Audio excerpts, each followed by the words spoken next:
Let's pray. Father God, we just want to thank you, God, for waking us up this morning so we're able to see the light of day. God, we are so grateful for seeing today. This is the day you said that you have made, and we ought to rejoice and be glad in it.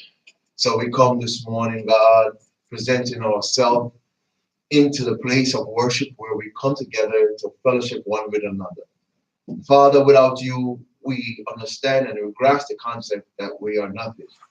And this morning, Father, if you don't take these hearts, minds, souls of ours and begin now to take your precious blood, which you shed on Calvary for us, to wash us, to cleanse us, to make us pure, to make us holy, God, we cannot be holy. And this morning, God, we say, pardon us. And God, as we're about to go into your unadulterated word, in which will we grasp the understanding and how we ought to walk and how we ought to live.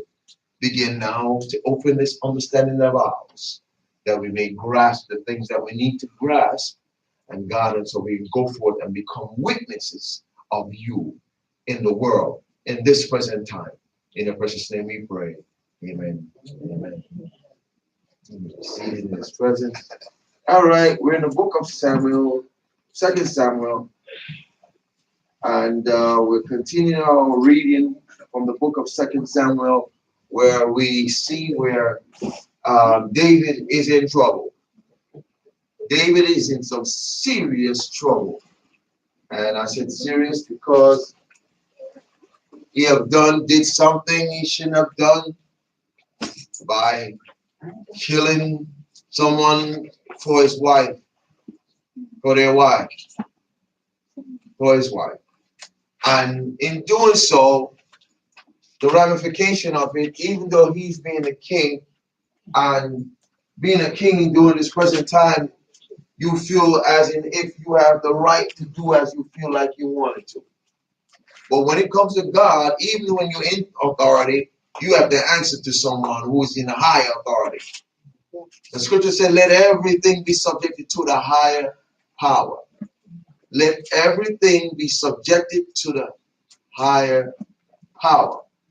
And the power that we're talking about is the power of God, which is higher than any government, president, king, you name it. It's higher than all of them.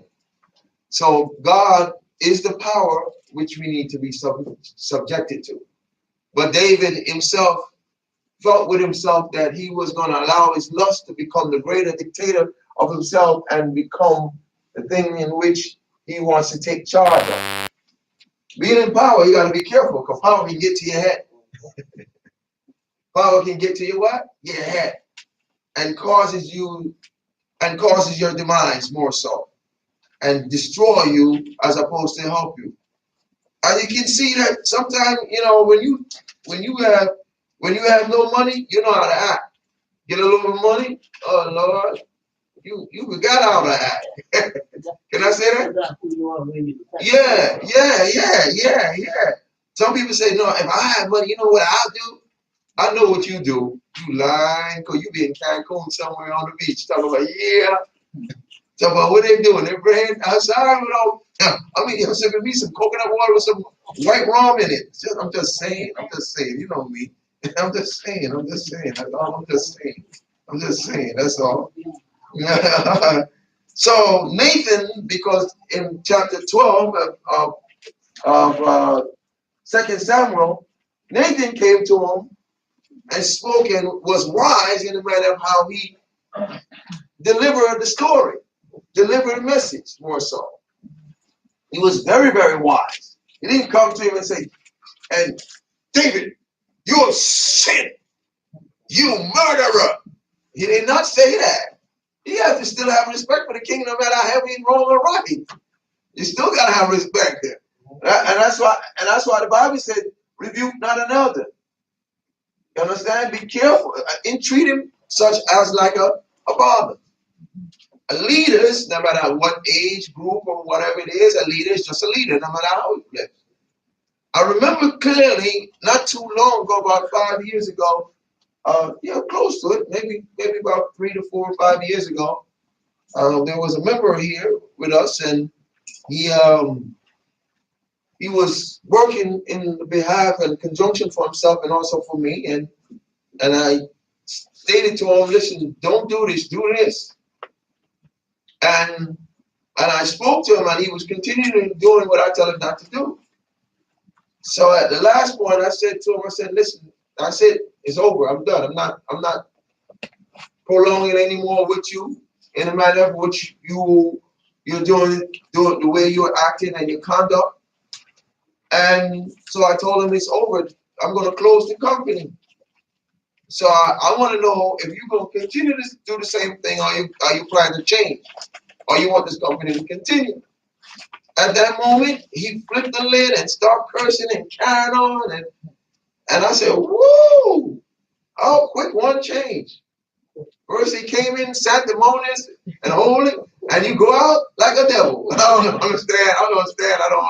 You gotta explain to me, which one is it? And he was carrying on. I said, stop for a second. You need to stop and think before you keep blabbergas in your mouth and just keep on going and going and going and going. You need to slow your roll, because you're going to say things and do things that you're going to probably regret. And he kept on going, and he kept on going and kept on going. I said, you're going to regret this.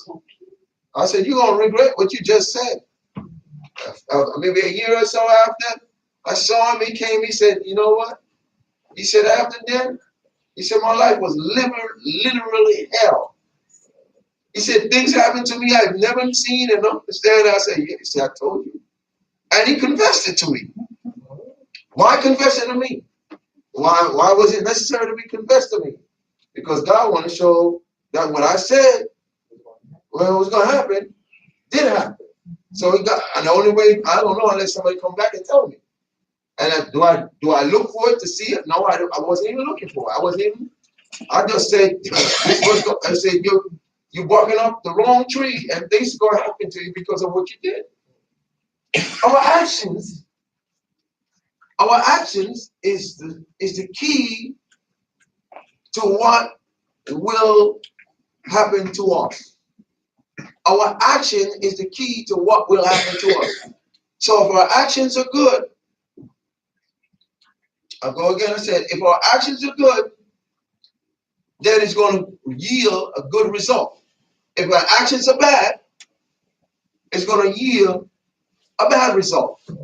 David now is getting ready to yield some of his fruits in chapter 13. And as we read into 2 Samuel chapter 13, as it came to pass after this, that Absalom, the son of David, had a fair sister whose name was Tamar. And Ammon, the son of David, loved her. Well, we got some love affair going on up in here. We got you got some incense, not incest, incense. I told you got some incense burning the wrong way. Now you got some incest going on here, because now a brother loving a sister, but hear what the deal was. She was from a different mother, but still yet it was your sister. She was from a different mother, but it still was his sister, no matter how you flip it. During the course of this time, back then, in the early age, you could have married your sister, but it has to be like 2 or 3 generations down. 2 or 3 generations, you could marry your sisters during the course of the time. Whether you believe it or not, Abraham married his sister. Yes, he did. That's why when he spoke to Abimelech and told Abimelech, she's my sister and not my wife. She was indeed his sister. She was his sister. Sister wife. Huh? Sister wife. Yeah. She was his sister indeed, because that was his father's daughter. Yeah. But from a different mother. When you go in history, you see that. You understand what I'm saying to you? So here it is. So he now decided he in love with this sister. I wonder about love sometimes. You're going to understand what I'm talking about. Let's read some more. And Ammon was so vexed that he felt sick for his sister Tamar. Wow, that's some serious love. Love like these, you don't need enemies. Well, he felt sick for her, for she was a virgin, and Ammon thought it hard for him to do anything to her. So now his mind was going up and down, and he wanted her because she was a virgin. I want her. Oh, baby, I want that girl. No, he wanted her back. I'm telling you, y'all gonna see the soap in this. You're gonna see this. Yeah. This is the reality TV right here. So he was in love with this girl so much, but Ammon had a friend whose name was Jonadab.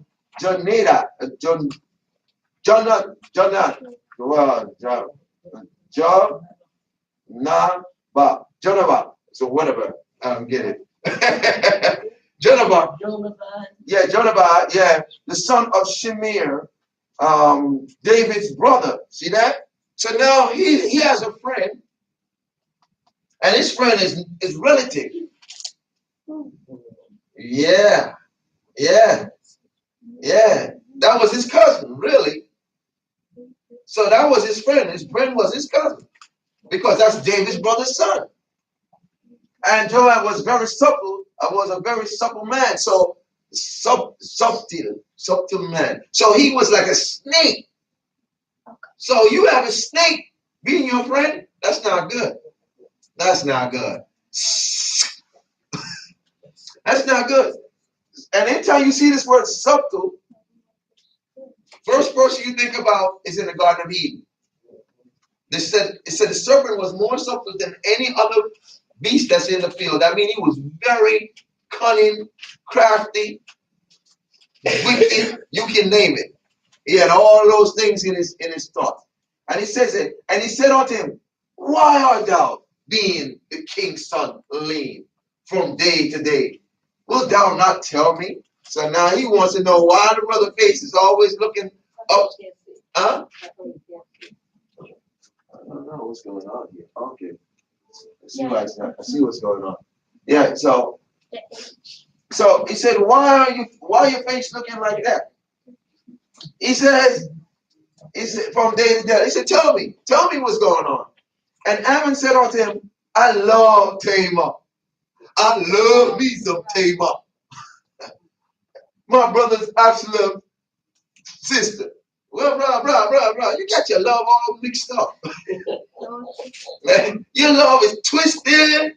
Your mind is warped. Bro, you got your thing all discombobulated. You got your love all mixed up. You see this girl, she don't belong to you, boy. Yeah, watch this. So now he said, Jonadab, whatever, said unto him, lay down on thy bed and make thyself sick. Wow. And when thy father cometh to see thee, say unto him, I pray thee, my sister Tamar, come and give me meat and dress and the meat in my sight, that I may see it and eat it at her hand. Jesus. How that sound? Don't that sound like the devil? That sound like the devil. Don't it sound like the devil? Don't it? Watch this. And then he said, so Ammon lay down and made himself sick. And when the king was come to see him, Ammon said unto the king, I pray thee, let Tamar my sister come and make me a couple of cakes in my sight, that I may eat at her hand. Plain sick. Plain lying devil. Plain sick. You know. Get my sister going. Make my sister. Yeah. Hey, make me some cake. Yeah, you're right. You know what? Can you see? Can you just picture this brother laying down, playing the car? Like, I got, he's lying. Watch this. Then then said home to Tamar, saying, "Go down to thy brother's Amon's house and dress him meat." Now, it shows something here. When we are distracted, when sin is in the camp, we can't see. Because if David was in his right position spiritually, he would see that something is wrong. Why would you want to ask for your sister to come down to your house to come dressed to take care of you? And you have other servants. You wasn't thinking, Dave? Something wrong with your thought pattern? Don't you notice something is wrong? This is not normal. It's abnormal, Dave. You're not noticing that. But it goes to show when things are upside down in your life, you can't think right. You don't think correctly. You go off key with things. And your judgment is blurred. Watch this.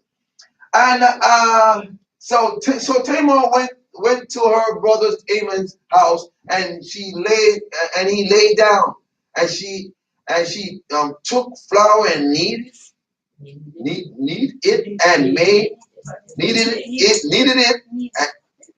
made cakes in his sight and baked the cakes.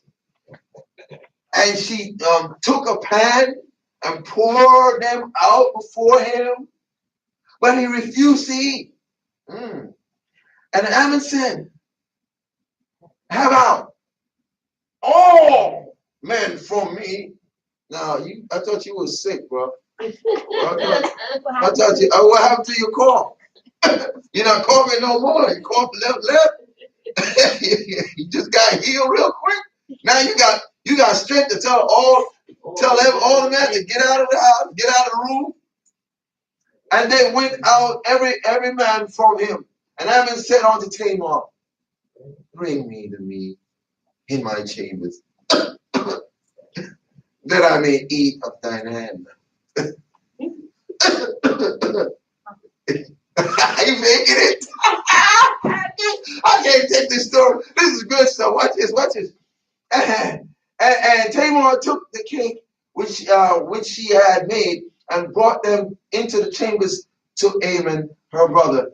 And when she had brought them unto him to eat, he took hold of her hand and said unto her, "Come lie with me, my sister." Uh-oh.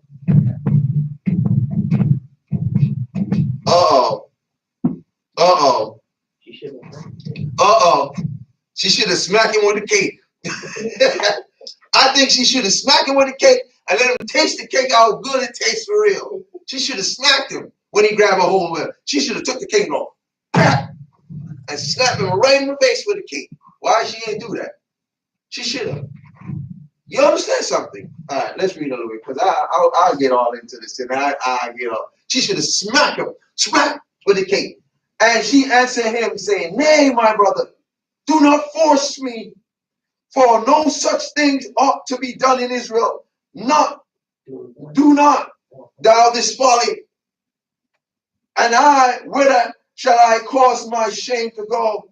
Wait a minute. Now, in other words, she's a virgin. And let me say something. It's big with the virgins in Israel. It's big.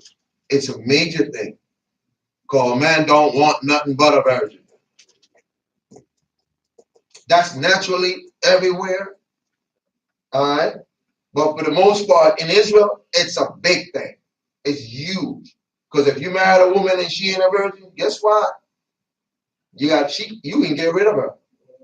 Just like that. Around the wedding night. Yeah, the wedding night. They have to be in white sheet. Yeah. To make sure that she say she what she is. Because if not, guess what? Poof, she can go. She can be stoned to death too.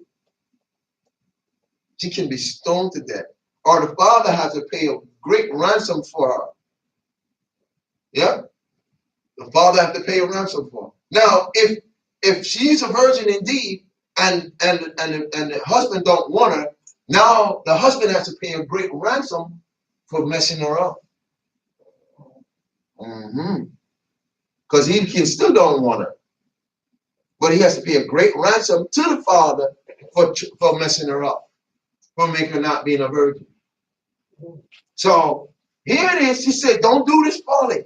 Don't do this foolishness. Stop. Let me go. Because why are you holding on to my hand? You know I'm a sister. And you faking it out here, brother. Fake sick. And doing all the fake coughing. Stop it already. Don't do this and cause my shame to be up on me. And then and make me look like I wasn't a virgin. I am a virgin. That's what she was saying. And as for thee, thou be as one of the fool in Israel. And then you're going to be a fool too. You big Jackie. How does that you be? Dummy? That's if anybody told. Yeah, no, but you're still going to be a dummy because you're going to look foolish in the manner in which you're doing because you're raping me right now. That's what you're doing. You're raping me right now. You're not. This is not consensual. This is rape. And he said, you're going to look like a fool. Now, therefore, I pray thee, speak unto the king, for he will not withhold me from thee. So now, I want you to go to daddy. Please go to daddy and tell daddy, listen, you want me. Please go. I'm begging you, go to daddy. Don't do this, what you're trying to do. Go to daddy. Just tell daddy you want me. And daddy will give it to me. Give you me. So he said, howbeit, he would not hearken unto her voice, but be stronger than she, force her, and lay with her. Rape. Rape. This is where we need to do some Bobbitt actions. This is where Bobbitt comes in. Yeah, Bobbitt. That's Bobbitt. When you heard about, whenever time you hear about Bobbitt, that's what happened to Bobbitt. This is because he raped her. He raped her. And then Ammon. Now watch this. The thing about it, you so much in love her, you want her so bad, you allow your lust to become so intense that you go beyond the point to do something that you shouldn't do. And now after you got what you thought you wanted, watch what you do. But he said, and Ammon hated her extremely. You hear that? Extremely. So now the extreme lustful passion now become extreme hate. Exceedingly. Oh, sorry. Exceedingly. Sorry. Exceedingly. I say extremely. Exceedingly hate. So the exceeding love that you call love, that you thought you was love, it was actually lust. It wasn't love. The scripture used love, but it wasn't love. It was actually lust. Because love don't do that. Love keep on going and going and going and going and still holding on and don't want to let go. Because once you get what you want, if you love it, you won't keep it, right? All right. And ain't nobody gonna touch it, right? But if you lust it, guess what happened? This was happening. So right here, and so hatred that wherewith he hate her was the hate that he hated her was greater than the love wherewith he had loved her. And Ammon said unto her, rise up, be gone. Now after you finish using her, you're telling her to get up like a whore and get out of my sight. That's exactly what he did. He said, get up, whore. Get up out. Really? Yes, he did. I'm telling you, listen, he did say it. That's what he said. That's what he said. He said, get up, whore. Get out of my sight. I don't want nothing to do with you. You get up, whore. Get up out of my sight. I don't want to deal with you no more. And chase her out of the house. Be gone. Oh, someone look at you and tell you, get out of my sight. Be gone. Like my aunt looked at me not too long ago and told me the same thing. Take away yourself. Oh, like that. You disrespectful. And and someone look at it, get out of here. You know, different word terms and knowledge. In Jamaican terms, we say, move from here. That's a term, goo it. You know what I'm saying? In other words, they chasing you like a dog. You ever know what a dog? That's how he did it. He literally chased her like a dog. And he says here, and she said unto him, there is no cause. This evil is sending me away in the greater than is greater than the other that thou didst unto me. So in other words, now you finish using and abusing me. Now you're sending me is greater than what you did to me, you raped me. Why you do that? You extend your sin even greater. You didn't just go to that level, but now you go to another level. My God, this is serious right here. But he would not hearken unto her. Then he called his servant. Now he put some more double portion on this. Called his servant that ministered unto him. The same one could have been ministering to him when he was sick. When he was sick. So where were they? He sent them out. Oh, that's what happened. Okay. And said, put now this woman out of what? Wait a minute. She don't even have a name no more. Put now this woman out. Really? She don't even have a name? What happened to her name? Her name just got marred. She don't even have a name no more. Now she's a woman.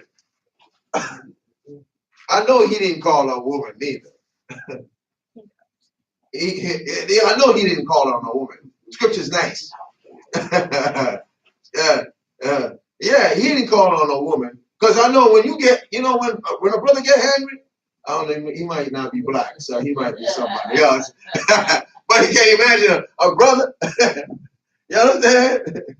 And say, put down this woman out for me and bolt the door after. What?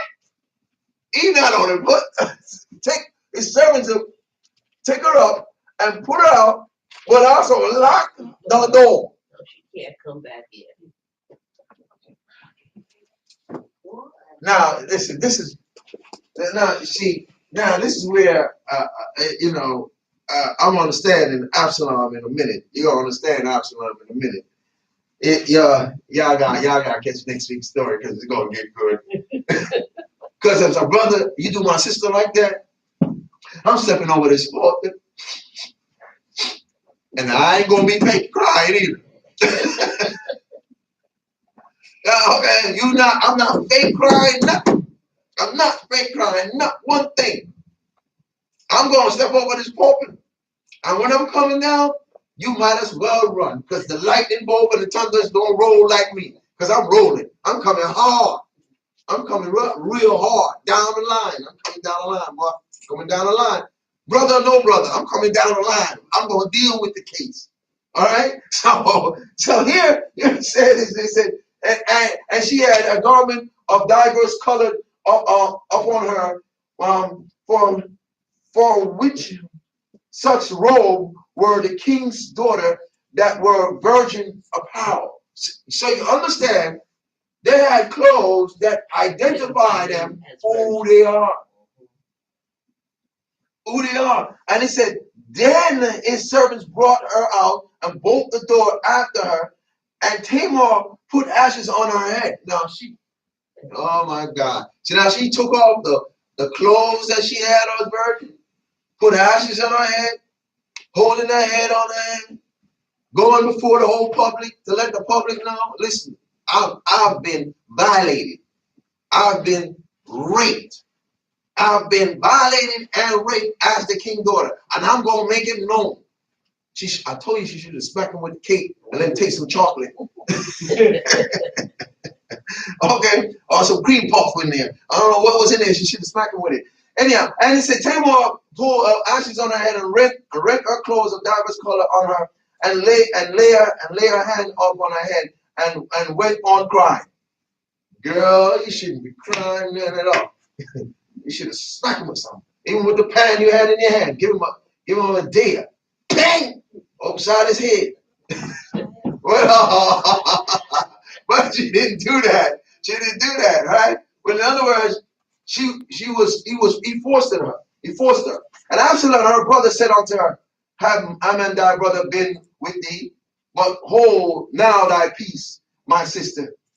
He is thy brother. Regard not this thing. So Tamar remained desolate in her brother's Absalom house. So you see this now? I want y'all to notice this. I don't understand. You see, we got to be so careful that Absalom right here, Absalom become quiet. He was quiet in his actions. He did not decide. He did not go into the point where he could have went into his wrath immediately, and he kept himself quiet. Now that's not good. I tell people all the time, when I'm quiet is when I'm most dangerous. When I'm talking, I'm not dangerous at all. But once I get quiet, you're in trouble. You just don't know it. You just don't know what's coming. If you see what's coming, you would say, Pastor, can you say something?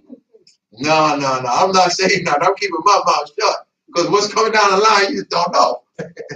It's vengeance that's coming down the line. So here now, but the thing about Absalom now said, put her in the house and keep her quiet. He said, but when the king heard of all these things, he was very wroth.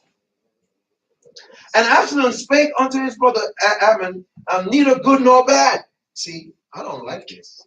He didn't go to his brother and said, brother, why have you went over to my sister and raped my sister and make her look bad before entire Israel, and you defile her, you desecrate her, and all manner of things? Why have you done this evil thing? He kept quiet. That's not a good thing. You mean you didn't say nothing? And you trying to tell me you leaving this to daddy to take care of this? That's what you're doing? Oh, Absalom. What tangle where we weave when we think to deceive? Okay, Absalom. Are you really not saying nothing at all, Absalom? You keeping quiet? Where are we? Okay. And Absalom hated Ammon, but listen to this part. This is the part that really goes bad. He said, for Absalom hated Ammon because he had forced his sister Tamar. And it came to pass after 2 full years. Wow. See what hate do? I mean, you're trying to tell me 2 full years and yet still there's no forgiveness yet. Watch this. And Absalom had shearers in Balaam Hazor, which is beside Ephraim. And Absalom invited all the king's sons. And Absalom came to the king and said, behold now, thy servant hath shearers. Let the king, I beseech thee, and his servant go with thy servant.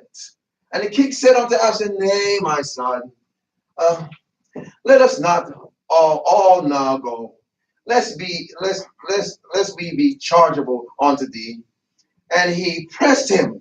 Howbeit, he would not go, but blessed him. So the king said, listen, let's not go. Right? I don't want to go. We're not going to go. But anyhow, go have a good time. Go have a good time with your brothers. Take all your brothers and have a good time. I'm not into it. Go ahead. You have my blessings. And where are we? And 26. And then Absalom, and then said Absalom, if not, I pray thee, let my brother Ammon go with us.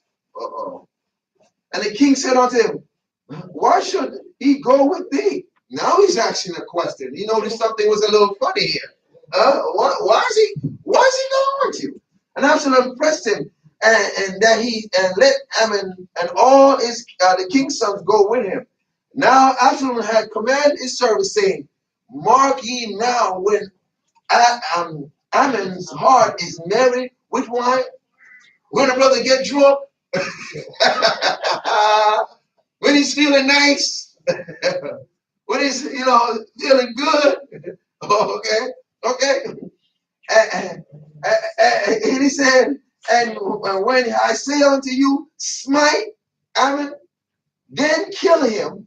Fear not. Have I not commanded you? Be courageous and be.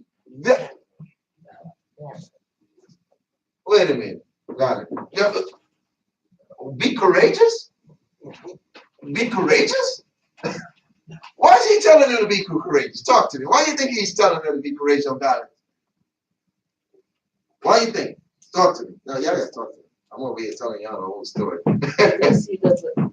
He's telling them Hold so up. they let them know that they don't have anything to worry about. This- He's courageous and that they're not going to get into trouble. They're not gonna get in no trouble. Let's go ahead and murder him, right? All right. Because he got their back. I suppose. All right. So that's exactly what he's saying. And so, and you say you gonna say something? See, you can go. All right. Like you want to say something. I agree. You agree? Yes. Yeah. So he's encouraging them to do something evil. And the servants of Absalom did unto Ammon as Absalom had commanded. Then all the king's son arose, and every man got him upon his mule and fled. My God. So everybody got nervous. He killed Ammon. So what else? He probably want to kill me too. So we out. We're not hanging around to find out what's going to happen next. I'm out. And he said, and it came to pass while they were in the way, tide came on to David, saying, Absalom had slain the king's sons, and there is none, not one of them left. Now, you know the story's twisted. Yeah. It's a rough thing when you tell a story. When people tell a story, you know that? They did It this. doesn't go the same way. It doesn't go to you. I can tell Minister Raquel something. I said, Mr. Raquel, please tell everybody I said this. Mr. Raquel go back and tell the story a different way. And by the time it gets to everybody else, it's all twisted. By the time it get back to me, I said, what? I said, what? I didn't say that. I told her this. So here it is. Oh, God. So all the king's sons, not one left. And then King arose and tear his garment and lay on the earth, and all his servants stood by with their clothes rent. So everybody now did exactly what the king did. And one thing I like about that, if the king is jumping on one foot and doing cartwheels, everybody's doing it. I like that. I like that. I do like that. If the king not doing it, nobody's doing it. So whatever it is, if the king is mourning, you all mourn. That's what the scripture said. If your brother mourn, we should all mourn with him. And if he's happy, we should be all happy with him. And this is what they did.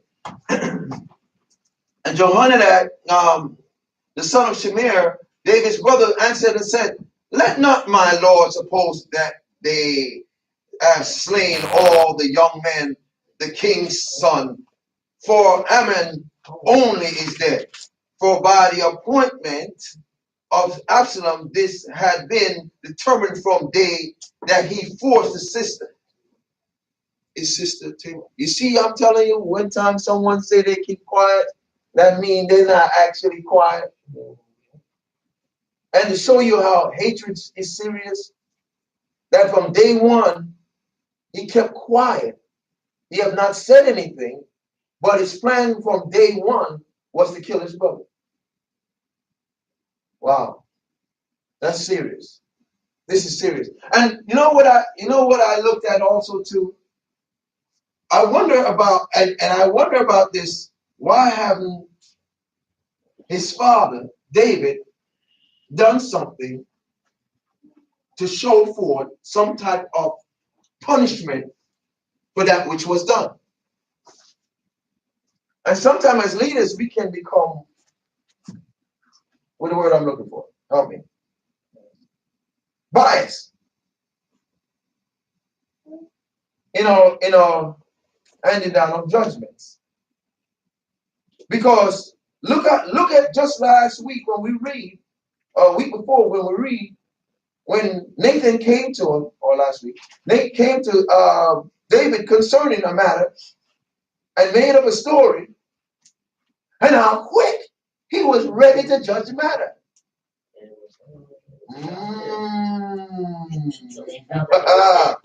He was quickly to have this man head.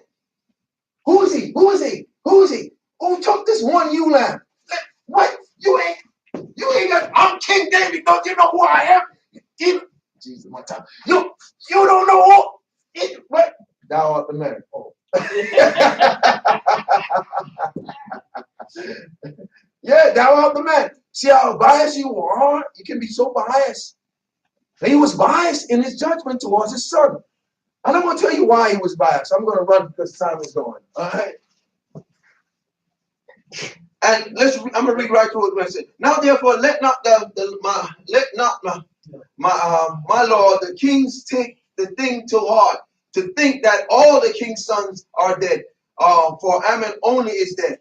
But Absalom fled, and the young man that kept the watch lifted up his eyes and looked, and behold, there came much people by the way of the hillside behind him. And Jonadab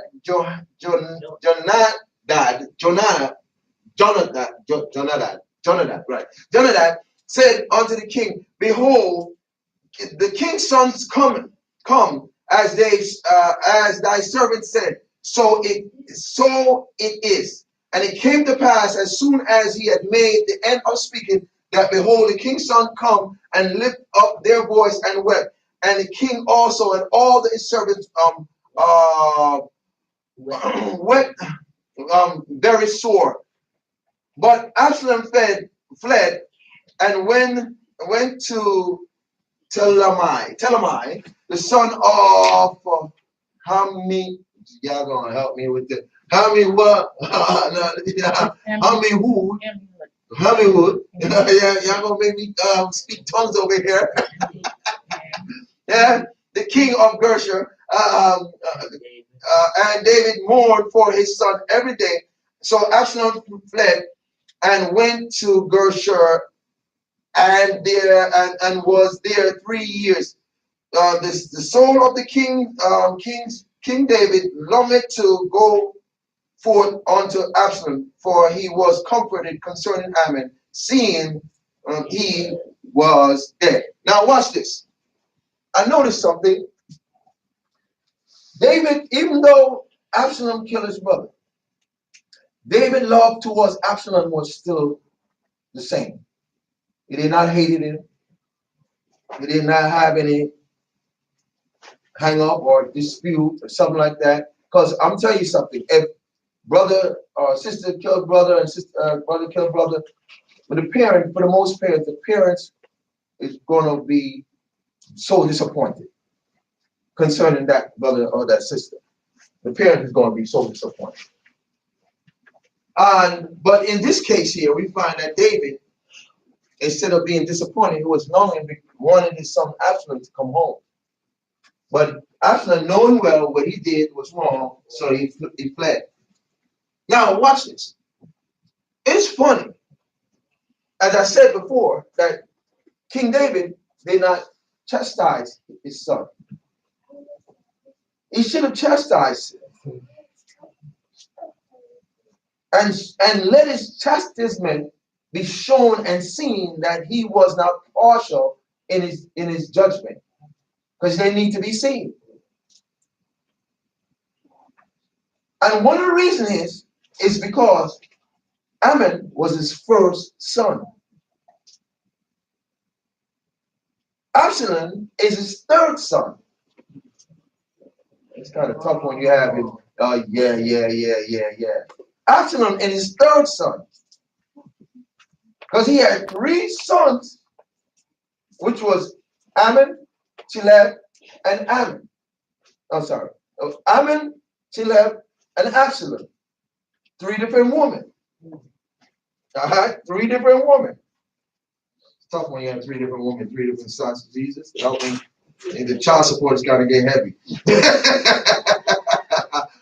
Yeah, you understand what I'm saying? So you need to just be careful what you're doing. Thank you, Jesus. But he should have done something to it. But you know what? This is what happened when we ourselves do something out of character and against God's will. Now the judgment is going to come. Because now judgment is coming to David's house. The same thing he sold in someone else's house now is coming into his house. The murder he committed for Uriah to Uriah now is coming into his house.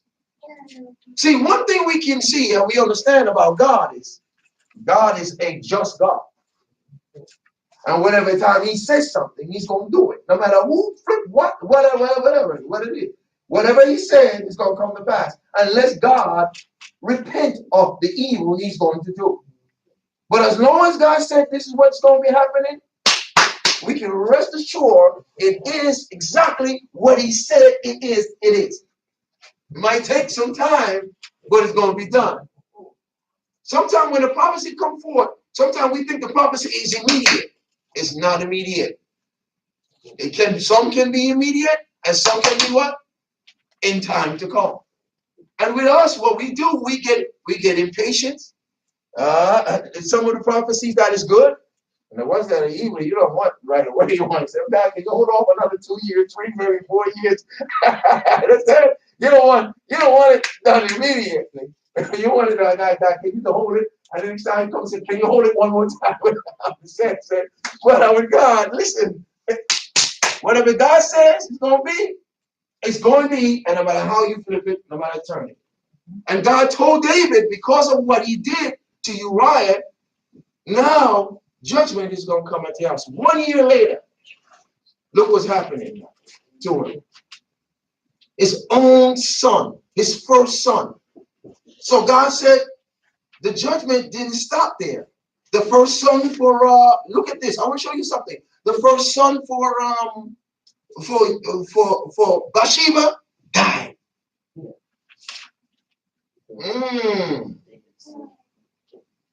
God is, when you hear God is no respecter of persons, you got to understand, not because Uriah was an Hittite, that means he has a right to do what he wants to do to an Hittite, because he wasn't of the nation of the Israelites. No. Because Uriah sold himself to God. All right, let me flip it. Let me get it. Then I turn it a little. Uriah sold himself completely out to David and to the cause what David did, because he believed what David believed, and strongly too. And when David did what he did to him, God was standing up there with his book and go like, you think it's over, brother? I'm going to fix this. You might be the son that I love very much, and I chose to bring forth my heritage through. And your name might be great, but I'm going to fix you. I'm going to fix you. Wow. That means none of us is exempt from, can I say it? None of us is exempt from what? Correction. And we don't want God's correction to come. I'm going to say this. We do not want God to correct us. Because when he do it, it's not nice. But we do want him to correct us too at the same time. So that's not what I'm saying. Because the Bible said, who the Lord loveth, he what? He takes. I'd rather him correcting us than the enemy corrects. Can I say that? I'd rather him correcting me than the enemy chase me. Oh my God. I ought to done because time's going on. I gotta get set up. Next week, we're going to see what happened with Absalom. We're going to see what happened with David. Next week, it's going to get even more intense. It's going to get more dangerous. Lord, I'm sorry for David now. Now my compassion go out for David. Because the trouble is in his camera. Right at home. Believe that? Right at home is where the trouble is. God bless you. Come on, get a hand clap. So next week, please read next week. Come back next week so we go into it. We're gonna see what happened. All right. Now let's dismiss. Father God, we just thank you, God, for your teaching on this morning. Thank you, God, for just being there for us. God, as we're about to leave this segment of service and go into the next, I pray that you go with us. In Jesus' name we pray. Amen. Amen. All right, got 5 minutos. Question. Yeah. This is a different Tamar from Genesis. A different. This is. Yeah. Oh, okay. Mm-hmm. 2 different Tamars. Tamar. Okay. Yeah, Tamars. I'm like, well, now Different Tamar. that Yeah. one had twins. Oh, twins. The other one, Genesis, she was pregnant with twins or something. That Tamar. Oh yeah, that's a Tamar That's a different Tamar. with Joshua. Not Joshua. Judah. I'm saying Joshua. Judah. Yeah.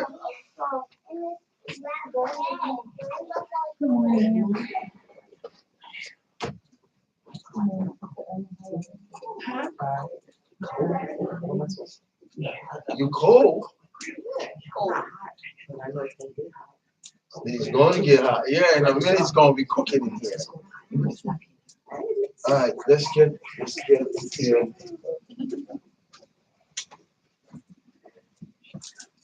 Pretty girl. You gotta keep studying. This is the You can't baby. be going back and forth. The baby. I'm going to rebuke her in a minute.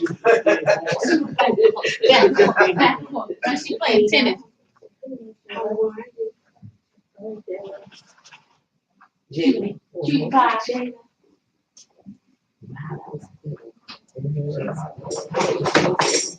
Yeah, she was here. Walking around in the living.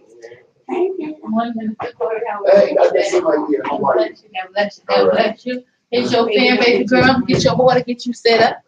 Could I get I some know water you. too? I ain't gonna run around Thank there. you. Could I get some water, please? Bring the keyboard. Bring the keyboard. All right, welcome to sit down.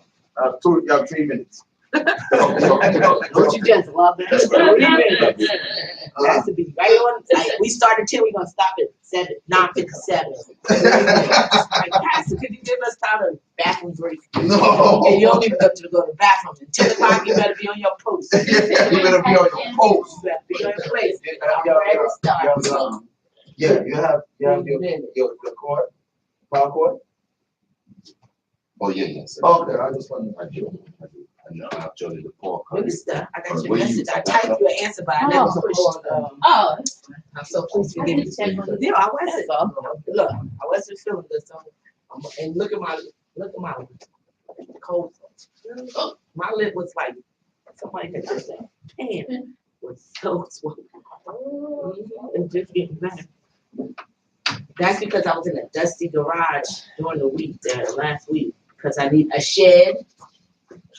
I don't know why people can get windows, people can get porches, but You're talking about somebody. I can't get this, so I had to move all that stuff You're talking about up somebody. the hill, back No, up you're the not. hill. No, you're not. You're I not talking already about. did it. So yes, and I was so aching, I couldn't move. That was last week. So I think my immune system was down. The next couple of days, this lip was like somebody just poof, poof, poof. I'm like, oh my God. I don't understand it though. I don't know why. Where these students? The students start back. These students are working students, the ones I got. They're What's working that mean? They work, and they come to school at night. Yeah. Oh. No, not the ones like I had before. The Holy Spirit. Nothing. What's this? You're gonna have to go on Springfield Avenue and get some people. You gonna have to go to Springfield and get some people? Get some day laborers. You want that? I'll get them. No, seriously, I need this shed. All right, I get the This day is like laborers. getting too. I get the day laborers. No For problem. real. Holy. Gotta get this. Yeah, I already told you. Mr. McKay knocked us in. Back saying it's 10. Yeah. That's because we should be like, just 10 minutes. Yeah, When you making tea, you can Yeah. put things it can stop it, because I'm not gonna be able to drink any tea at all. I gotta go, hungry or not.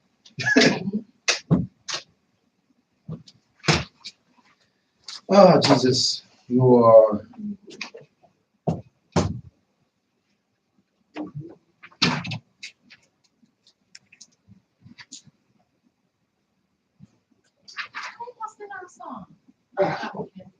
You know, they singing our song. They always listen to us. That's I us. can hear it. They singing that song. What? Let's talk. I don't even sing it. Don't open the window, sing. Jesus, sing it. You can hear, so I hear really good music. I don't hear what it was like. Yeah, I know. yeah. Yeah. I had picked up some songs and gave it to my wife, and guess what? Why you like? I didn't hear it. Minister, when you took the songs that I had and you just put them back right in the front. Oh, but she can't get my blessing. Yeah. The splendor of a king. Good enough. We're singing. We're singing a good. No, it's singing. Yeah, No, why not She here? frightened me this morning. Yeah. It's like, who that? Who that? Strange person answering this. Did I dial the right number?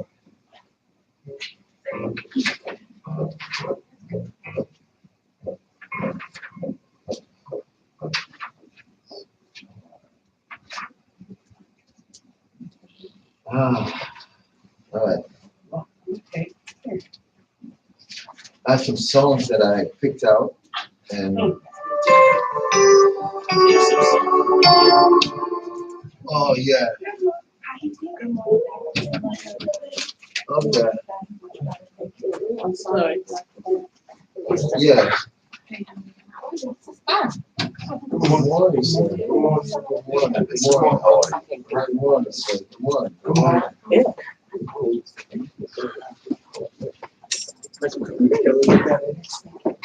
What I'm always saying.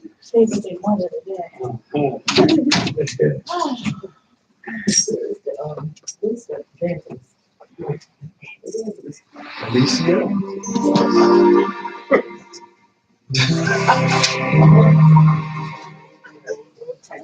You know what? Stop it. Yeah, because you know, this is not my, that's my job, man. Yeah, no job, this is not my job.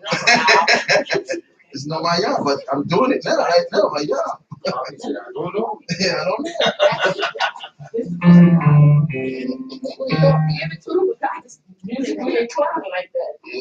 Sure, he can do that.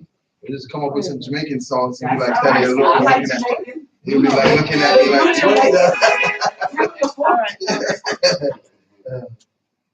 We're not Jamaican. we gonna be coming up with some of them lines. We're discriminating. And you be like looking at me like, what is that? What song did I hear last night? It was, and it's like, oh, that song. And Classy was like, how you know that song? I said, because we played it in church. Which one is that? It was, wait a minute. I don't know if I hear it. Yeah, all right, you forget. I gotta think of that in my head. All right, let's get ourselves together. Let's get ready to get in service. Minister can start off. You start there.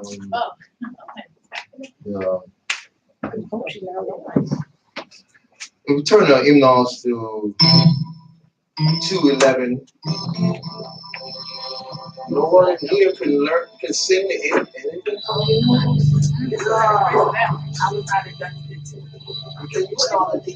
My wife is really good. Yes, she is. Yeah. See, her grandfather heard her to sit down and sing when she was a baby. Oh, Yeah, so she go in. Yeah, put the drum beat on there. put her on speakerphone and let her start us off. Yeah, she's really good at this. At least to give us the. Yeah, the in-law. Yeah. Yeah, she's really Yeah, good. she is.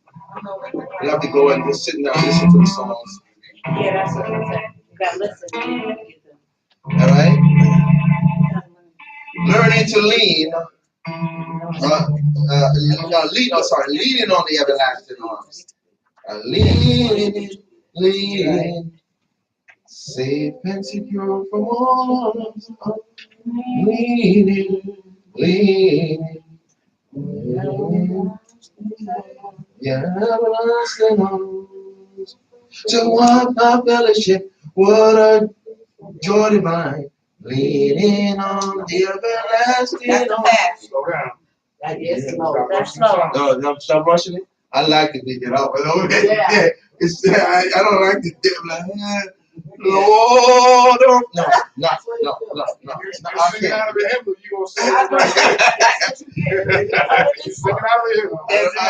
That's what a fellowship. No, that's that too. That's how you supposed to. Amen. And then wait till all the verses, right? Every verse. Yeah. Are you ready? I hope she got the right spot. Ready? What a fellowship, what a joy divine, leaning on the everlasting arm. What a blessedness, what a peace is mine, leaning on the everlasting arm. Leaning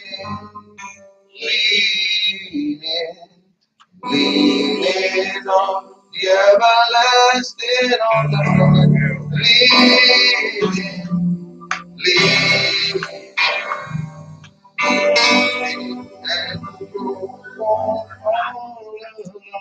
Let's get it right, because I don't know. You know what Brother Corey?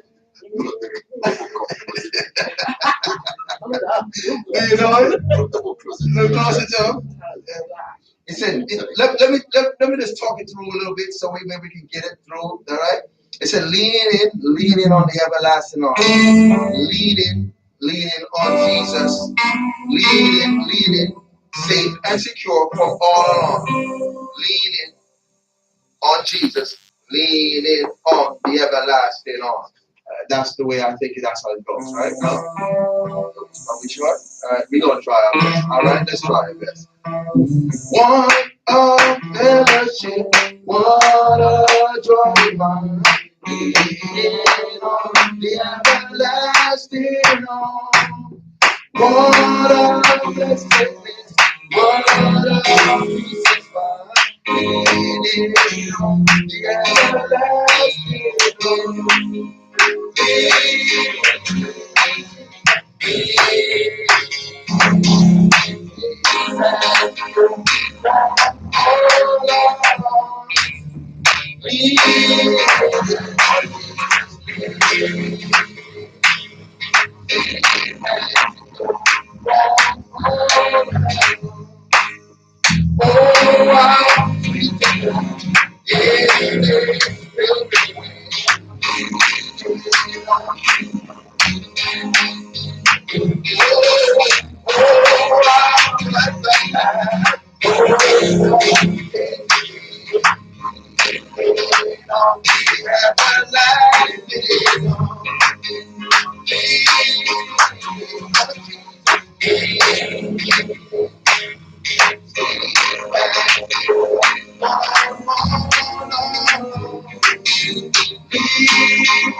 Hallelujah.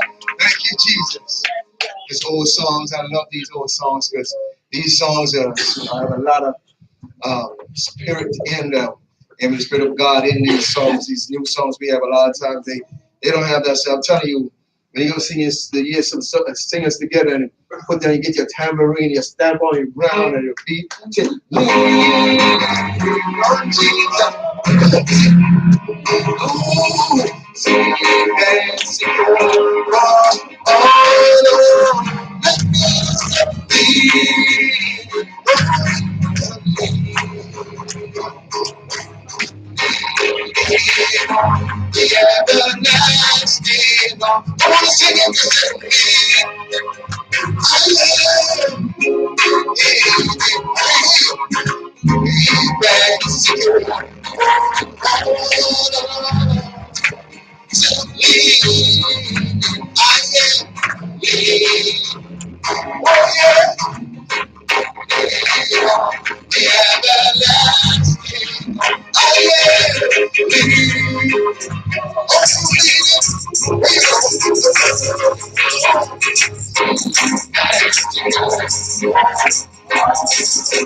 Hallelujah. Hallelujah, Jesus. Hallelujah, Jesus. Hallelujah, Jesus. Y'all don't want to make this thing go fun with me, do you? Hallelujah. I'm telling you, these old songs make me keep going. Let's give us one song. I feel it in the spirit. You just come on, give me some music. Come on. You just make me just want to rock and just don't want me to stop. You know, see, if you didn't get your exercise during the course of the week, don't get it this morning. Come on. Oh, yeah. See, hey, you want to see? That's all the story. I am leading on. Yeah, I gotta sound like y'all living lasting longer than mine. Y'all leaning on this. Amen. Praise the Lord. Praise God. We're gonna have a reading of our word. Amen. We're gonna have a word, reading of our word. Amen. Thank you, Jesus. Thank you, Jesus. Thank you, Jesus. Thank you, Jesus. Thank you, Jesus. Thank you, Jesus. Leaning on the everlasting arms. Hallelujah. Thank you, Jesus. You turn your Bibles with me to the book of Psalms 33. Psalms 33. Thank you, Jesus.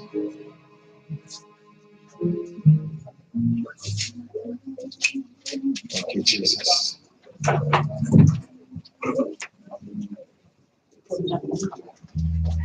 When you finally say amen.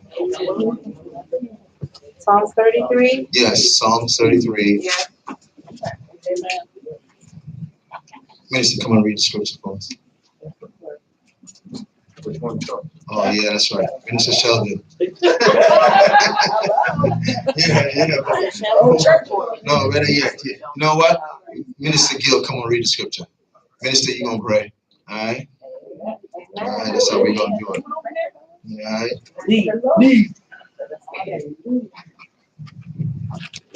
Is that chapter 33. Psalms. Everybody with me? What you want? Let's read it. Okay. Rejoice in the Lord, O ye righteous, for praise is comely for the upright. Praise the Lord with heart. Sing unto him with the psaltery and the instrument of 10 strings. Sing unto him a new song. Play skillfully with a loud noise. For the word of the Lord is right, and all his words are done in truth. He loveth righteousness and judgment, and the earth is full of the goodness of the Lord. By the word of the Lord were the heavens made, and all the hosts of them by the breath of his mouth. He gathereth the waters of the sea together as an heap. He layeth up the depth in storehouses. Let all the earth fear the Lord. Let all the inhabitants of the world stand in awe of him. For he spake, and it was done. He commanded, and it stood fast. The Lord bringeth the counsel of the heathen to naught. He maketh the devices of the people of none effect. The counsel of the Lord standeth forever, the thoughts of his heart to all generations. Blessed is the nation whose God is the Lord, and the people whom he hath chosen for his own inheritance. The Lord looketh from heaven, he beholdeth all the sons of men. From the place of his habitation, he looketh upon all the inhabitants of the earth. He fashioneth their hearts alike, he considereth all their works. There is no king save by the multitude of an host. A mighty man is not delivered by much strength. An horse is a vain thing for safety, neither shall he deliver any by his great strength. Behold, the eye of the Lord is upon them that fear him, upon them that hope in his mercy. To deliver their soul from death, and to keep them alive in famine. Our soul waiteth for the Lord. He is our help and our shield. For our heart shall rejoice in him, because we have trusted in his holy name. The last verse together. Let thy mercy, O Lord, be upon us, according as we hope in thee. And Lord, add a blessing to the reading of his holy word. Amen.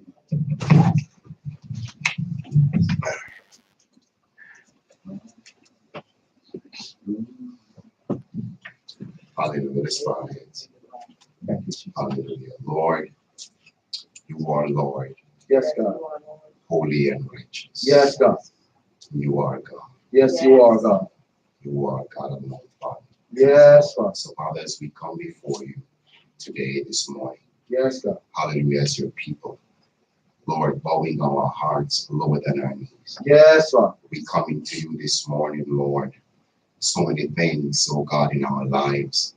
So many brokenness, so many hurt. Yes, Father. But Father, as we come before you this morning as a people, We ask you this morning that you forgive us of our sins. Yes, God. Father God, we ask that you wash us and cleanse us from Yes, all God. righteousness, oh God. Yes, Father. And as we come before you, oh God, let self be slain, oh Yes, God God. Almighty.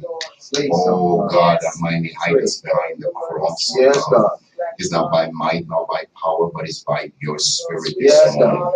And as we come before you, oh God Almighty, we ask you, oh God, to pour out the blessing upon us this morning. Yes, And, Father. oh God, everything that we've done this morning, oh God Almighty, in words and deed this morning, that it will be acceptable in your sight this Yes, morning. Father. In the mighty name of Jesus Yes, Christ Father. of Nazareth. Oh God Almighty, those who are hurting this morning, oh God Almighty, for whatever reason this morning, we ask for your healing. Yes, Touch Father. our bodies this morning, Yes, from God. the crown of our heads to the sole of our feet this Yes, morning. Father. Oh God Almighty, your words remind us this morning that all have sinned and have come short of your glory this Yes, morning. Father. And oh God Almighty, as we as your people, oh God, Yes. come to lift you up this morning, oh God Almighty, with songs, oh God, of thanksgiving, oh Yes, God, God. with a grateful heart this morning. Oh God, we ask you, oh God Almighty, oh God, because you said in your word, if you be lifted up, then you will draw all men unto you this morning, oh Yes, God God. Almighty. Oh God Almighty, let our worship, oh God, hallelujah, God Almighty, be acceptable in your sight, oh Yes, God God. Almighty. Yes, God. Purge us this morning. Yes. Wash us with the precious blood of Jesus Yes. Christ this morning. Watch Father us, God Almighty, oh God, we commit the service in your hands Yes, this God. morning. Yes, God. Father God Almighty, lead by your spirit this Yes, morning. God. Yes, God. Have your own way in our Yes, midst God. this morning. Oh God Almighty, Yes, God. hallelujah. We Thank call you, upon Jesus. your name this morning. Thank you, We Jesus. look to you by faith, believing Yes. today, Lord. Yes, God. Hallelujah, oh God Almighty. Touch your messenger this morning. Touch, God. Anoint him this morning Yes, God. as he break bread this morning. Yes, God. Hallelujah, oh God, that you will minister Yes, to our God. hearts this morning. Yes, God. Hallelujah, oh God Almighty. We tired of being touched. Yes. We tired of being moved, Yes, God. but not changed this Yes, God. morning. Yes. Hallelujah. Let there be a regeneration in our Yes, spirit God. this morning. Hallelujah. God Almighty, we call upon your name this morning and we look to you by faith this morning. Yes, Lord. Lord, prepare us as a people. Yes, God. Hallelujah, oh God Thank you, Almighty. Lord, wash us, cleanse us this morning. Hallelujah, God Yes, God. Almighty. That let our praise and our worship this morning be come up to you, oh God, as a sweet smelling savor Yes, this God. morning. Hallelujah, Lord God Almighty. Let the words of our mouth and the meditation of our heart be acceptable in thy sight, oh Lord. Hallelujah. And we give you all the glory and we give you all the praise. For thine is the kingdom, the power, and the glory forever and ever. Amen. Amen. Hallelujah. Thank you, Jesus. Thank you, Jesus. Thank you, Jesus. Thank you, Jesus. Thank you, Jesus. Thank you, Jesus. Thank you, Jesus. We're getting ready to go into a praise and worship. Thank you, Jesus.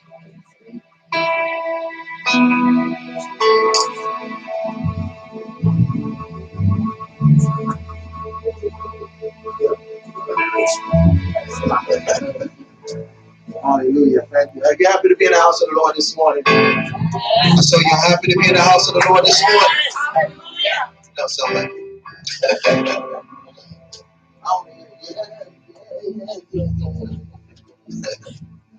We had some songs, and this morning we're just gonna go with the words the best way we know how to, because some of the songs here I'm gonna sing them. These songs we sung on last week, but I'm gonna sing them again. It's all right. It's all right. I'm singing them again. When the Spirit of the Lord came down on me, I danced like David danced. When the Spirit of the Lord came down on me, I danced like David danced. I danced. I danced like David danced. I danced. I danced. I danced like David danced. When the Spirit of the Lord came down on me, I danced like I went to the Spirit of the Lord came down on me. I danced like David danced. I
Hallelujah.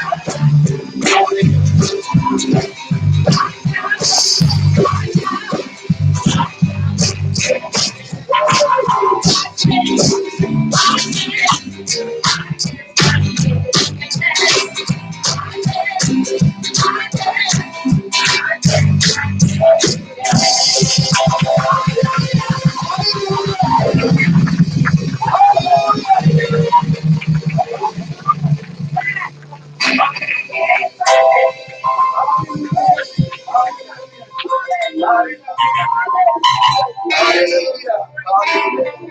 Thank you, Jesus. Thank you, Jesus. Thank you, Jesus. Thank you, Jesus.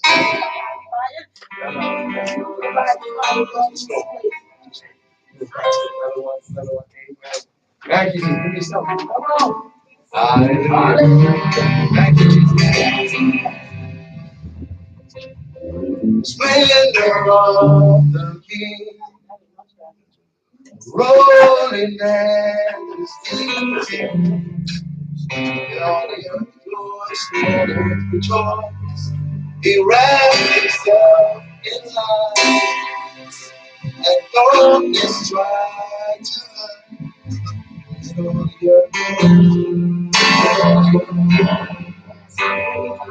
how great thou art,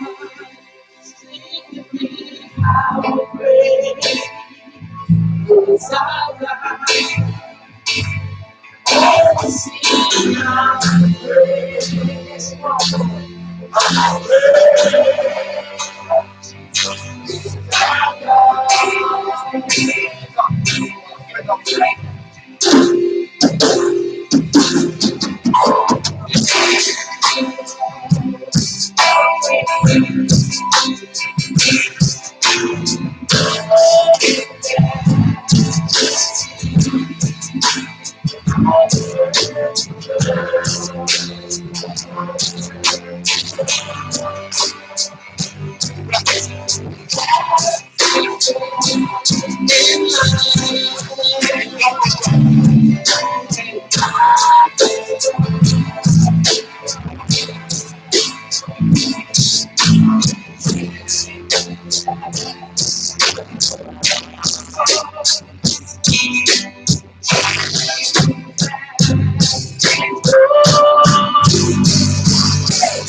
To worship you, I live to worship you. You want to know that song?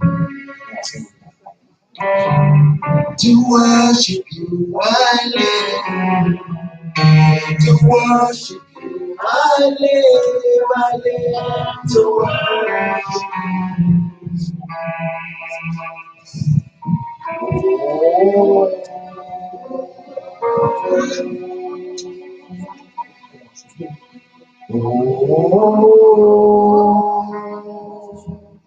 Jesus. To worship you, I live. To worship you, I live to worship you. Come on, everybody know that song? Come on, say it. To worship you, I live. Yes. To worship you, I live to worship you. To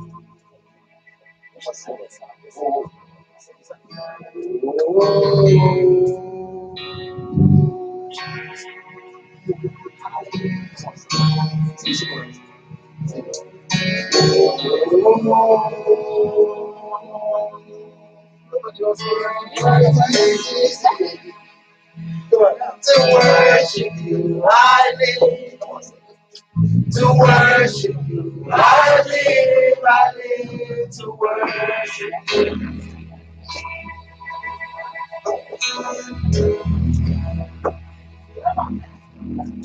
To worship you, I live. To worship you, I live to worship you.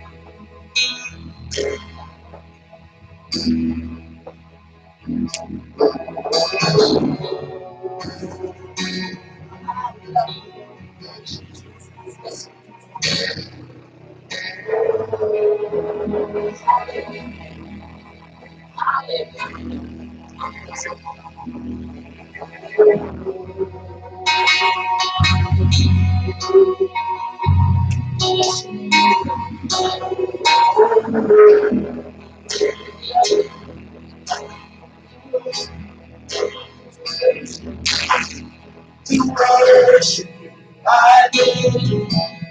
To worship you, I live to worship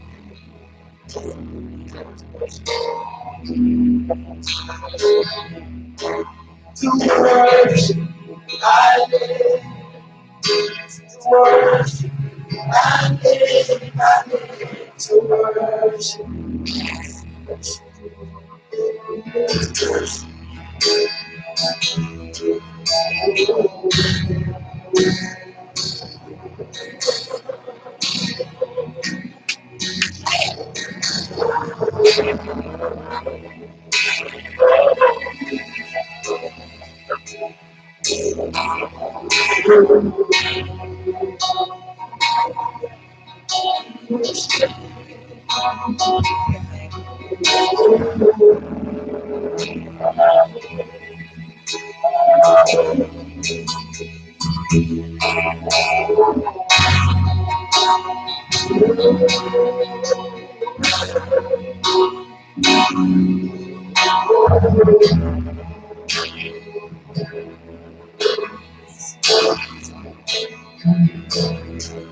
To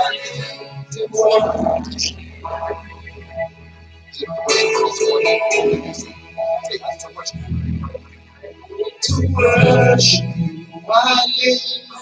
To worship you, I live. I live to worship. To worship, to worship, I live. To worship, I live. I live to worship the Lord. To worship Him. To worship, I live. To worship you, I live. I live.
Hallelujah.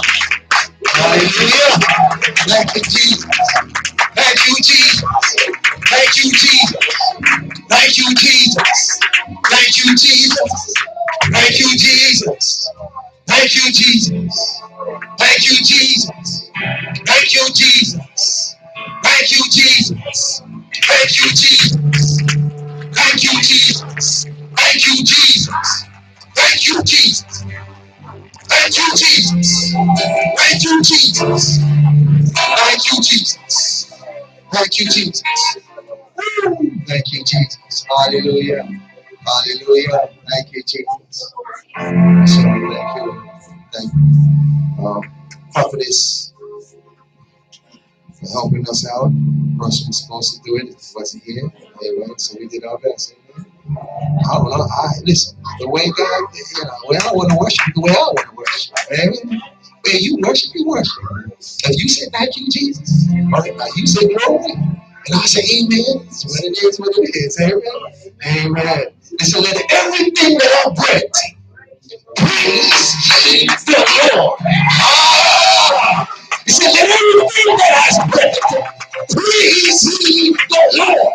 Let everything that has breath praise ye the Lord. Hallelujah. Thank you, Jesus. You're worthy, you're worthy, you're worthy, you're worthy, you're worthy, you're worthy. Hallelujah. Thank you, Jesus. You may be seated in His presence. Hallelujah. Thank you, Jesus. Thank Minister Gordon for coming in and displaying also. So come on, give him a hand, give him a hand. Hallelujah. Thank you, Jesus. And Minister Hill doing this thing in spite of all the what's going on in his life. Amen. Amen. I tell you, we sound good this morning. I don't know about you. We in sync. Amen. Amen. Praise the Lord. It's good when you're in sync. We're just playing. We don't practice. We don't do nothing. But we're going to get some practice on. Amen. Amen. We're going to get some practice. Amen. And we're going to get some songs and we're going to sing. Amen. Amen.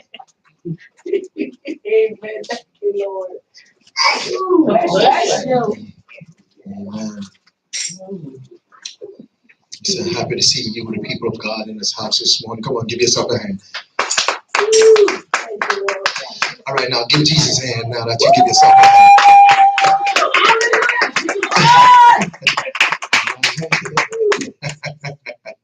I said, you don't want to give yourself a hand, give Jesus a hand. Amen. Amen. I'm glad I didn't ask you to give me a hand.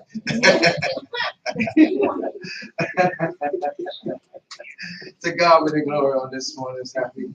I see a visitor with us this morning. And we're going to take the liberty and just go to introduce herself and who invited you. Amen. Amen. Praise the Lord. Good morning. Good morning. I want to say good morning to everyone. Thank God for waking me up this morning, closing my right mind. Yeah. My name is Beverly Mack. I live right here in Plainfield. I'm looking for a church home.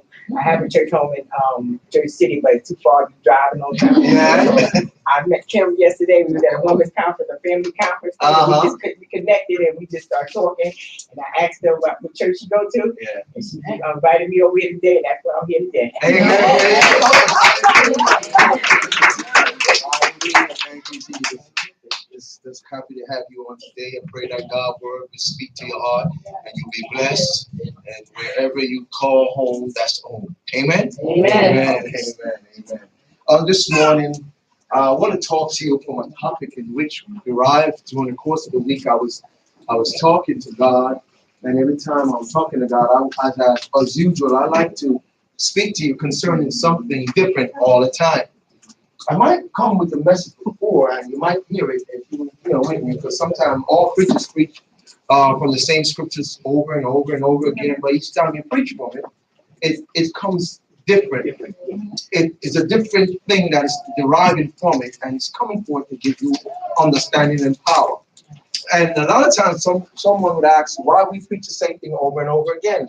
It sounds like it's repetitive, but in truth of the fact, it's not repetitive. It's actually it's reminding. And so over and over again, that what we find is that we need to be reminded. Amen. A lot of times when the wife will say, "Honey, don't forget to take out the garbage," and he's like, "Okay, yeah, honey, I won't forget." And then guess what? Oh, it's not that he did it intentionally. No, but he just forget. and when you forget, then you know you're not gonna do it. And he go, oof, and when you're driving all the way down the street, 4 blocks away, and maybe 6, almost to work. Oh my God, she's gonna kill me. And you understand? And then she go, whoa, did I not tell you to take out the garbage? And she get upset on you. Amen. So, that's how it is at times. But it's like the word of God, the same thing, because God always constantly reminds you. But if you look to see how church is in the general state and how church came into being and what the purpose of us coming together and fellowship, there was a purpose. It was created for a purpose. When did it start? Probably a whole lot of you were asking questions this morning. When did the church actually start? You're going to probably tell me a whole lot of other things. But can I get an answer from one or two of you? When did the church actually begin?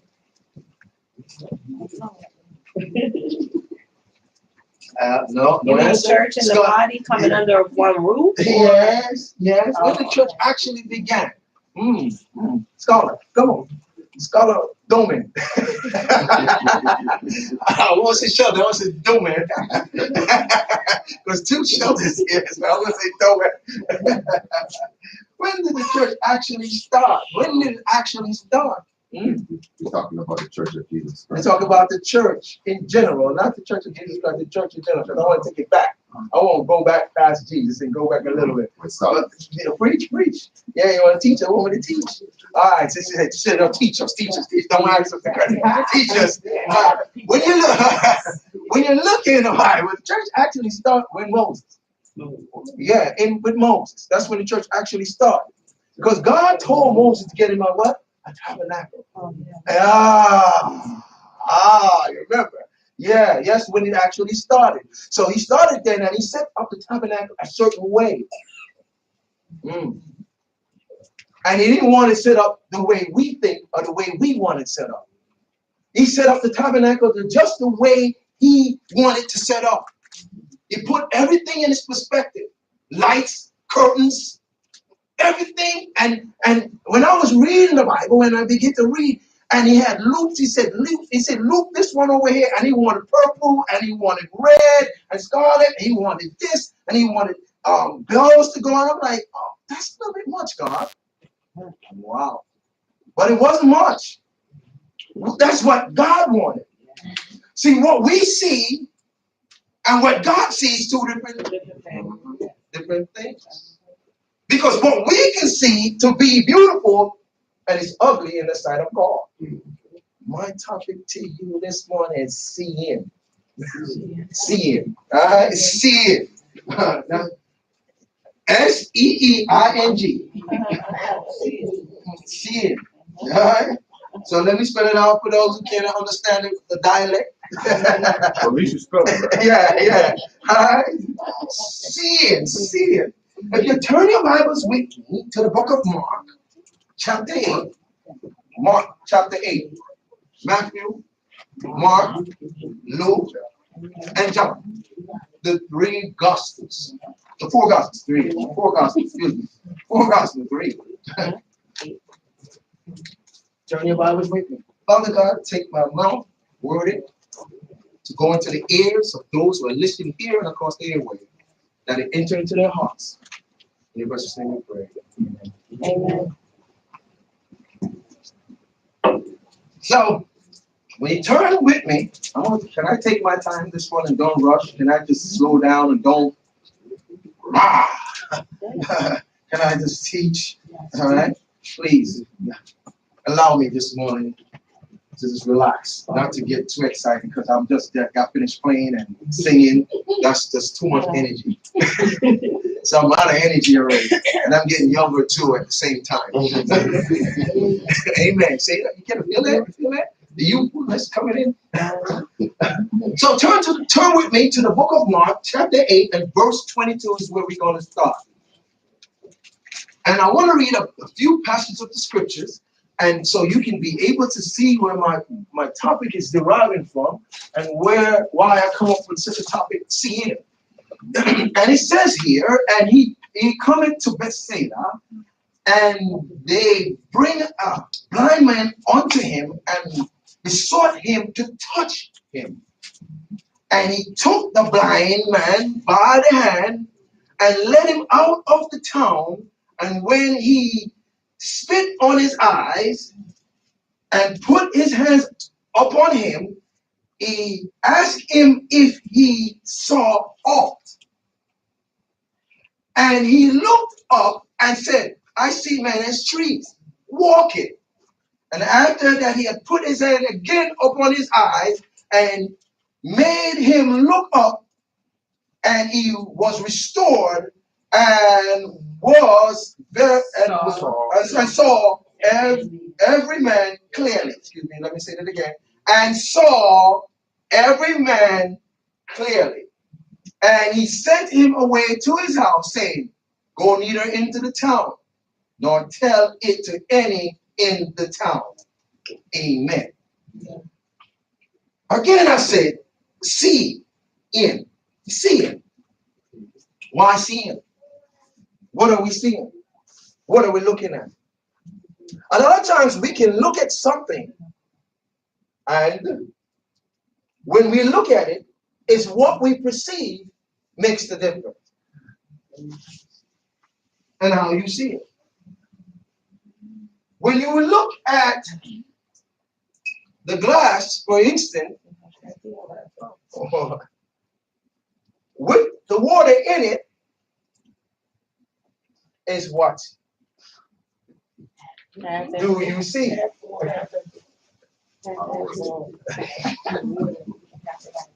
Oh, you have water. You have to have it or you die. That's your perception. And someone else would tell me, come on, y'all come on with me. Half empty, half full. And somebody else would tell me, it's a glass of water. All right. But when you look at something, it's so important. Now, when you look at the word see, let's see. Let's look at the word see. Let's see what the word see means. What does it mean to see? Perceive with your eyes, discern visually. What I said? See with your what? Eyes, discern visually. All right? So it's discerned visually. Now, when you look at this particular story, here is a man that was blind. And a blind man, and they brought him to Jesus. They what? They brought him to where? To Jesus. Now, I want you to take a look at something here when I read the story that was rather unique to me when I saw when they brought him to Jesus in Bethsaida and to touch him, because why? Jesus is the healer. He needed something from God. He needed something to change for him, because he was going through a traumatic time in his life where he had to depend on others to help him. Ooh, I want you to see this. And he needed help. So he heard about someone who was able to help him and bring him out of this dilemma. And bring him out of the area in which he suffered greatly. Because if you can imagine a blind man at this present time, can I get some acting up in here? I need my actors. And a blind man at this present time need an assistance for him to be able to walk. Because if he's blind, that means he can't see. And he has to watch out for danger, because danger at any time can get in front of him and cause him to stumble. And what? Oh, excuse me.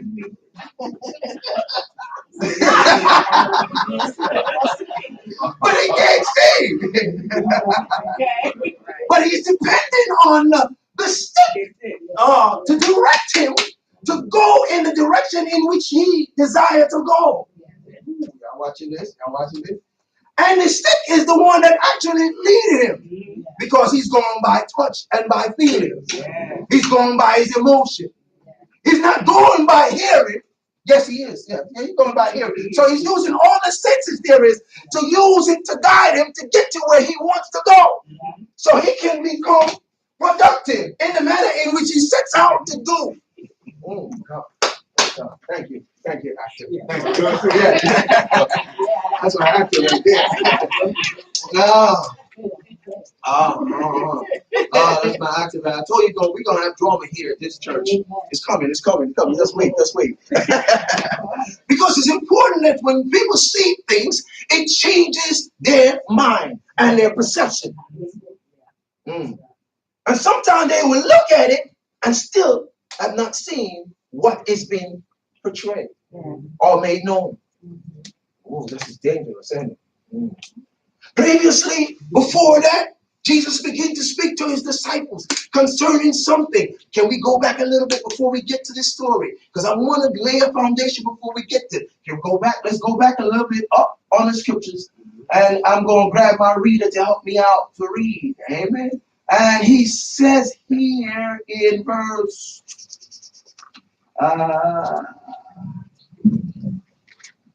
open my Bible. So I want to lay out the foundation of this.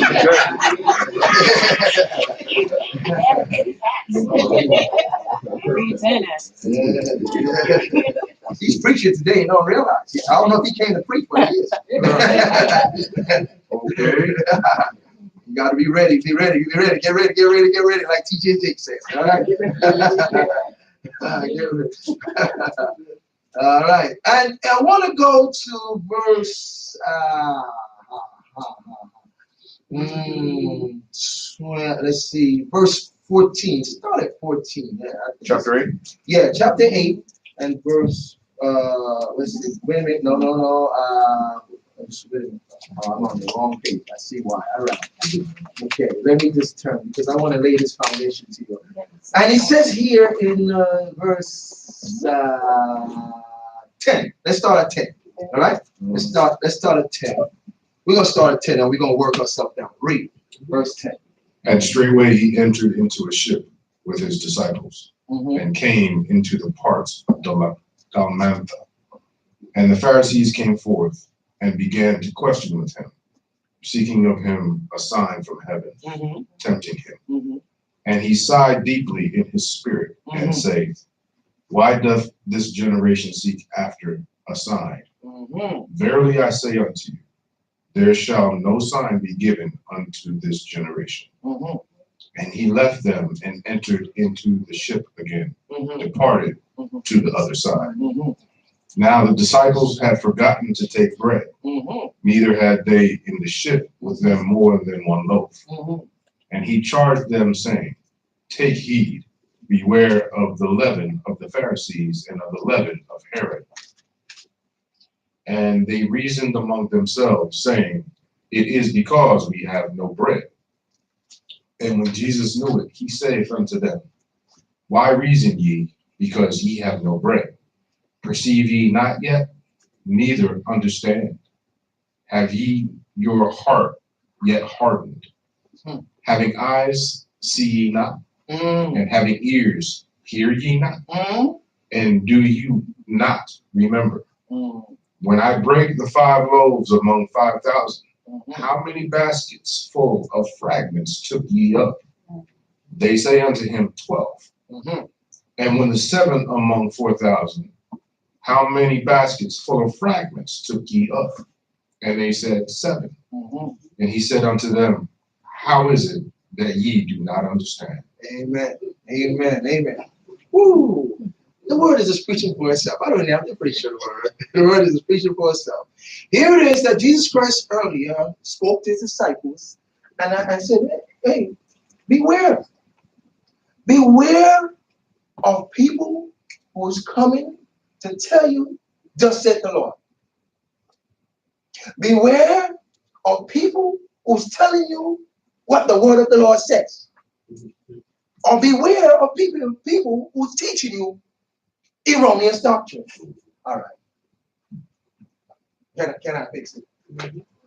Throughout the years, what we have found is that there's a lot of doctrine which has been preached today saying it is God's word.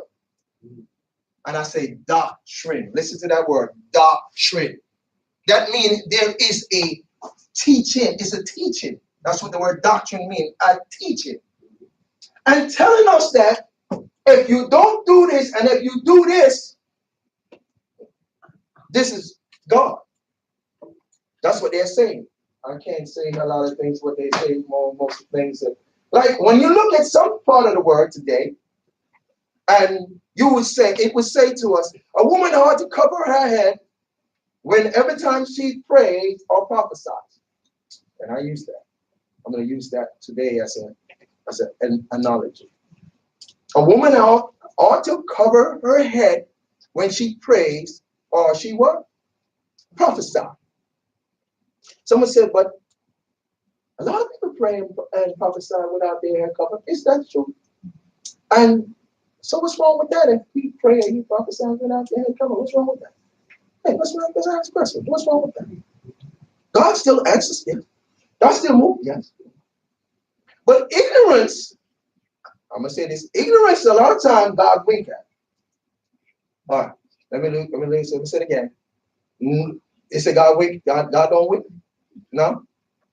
I'm going to show you why God wink. Because there are people that are still praying and prophesying without their head covered.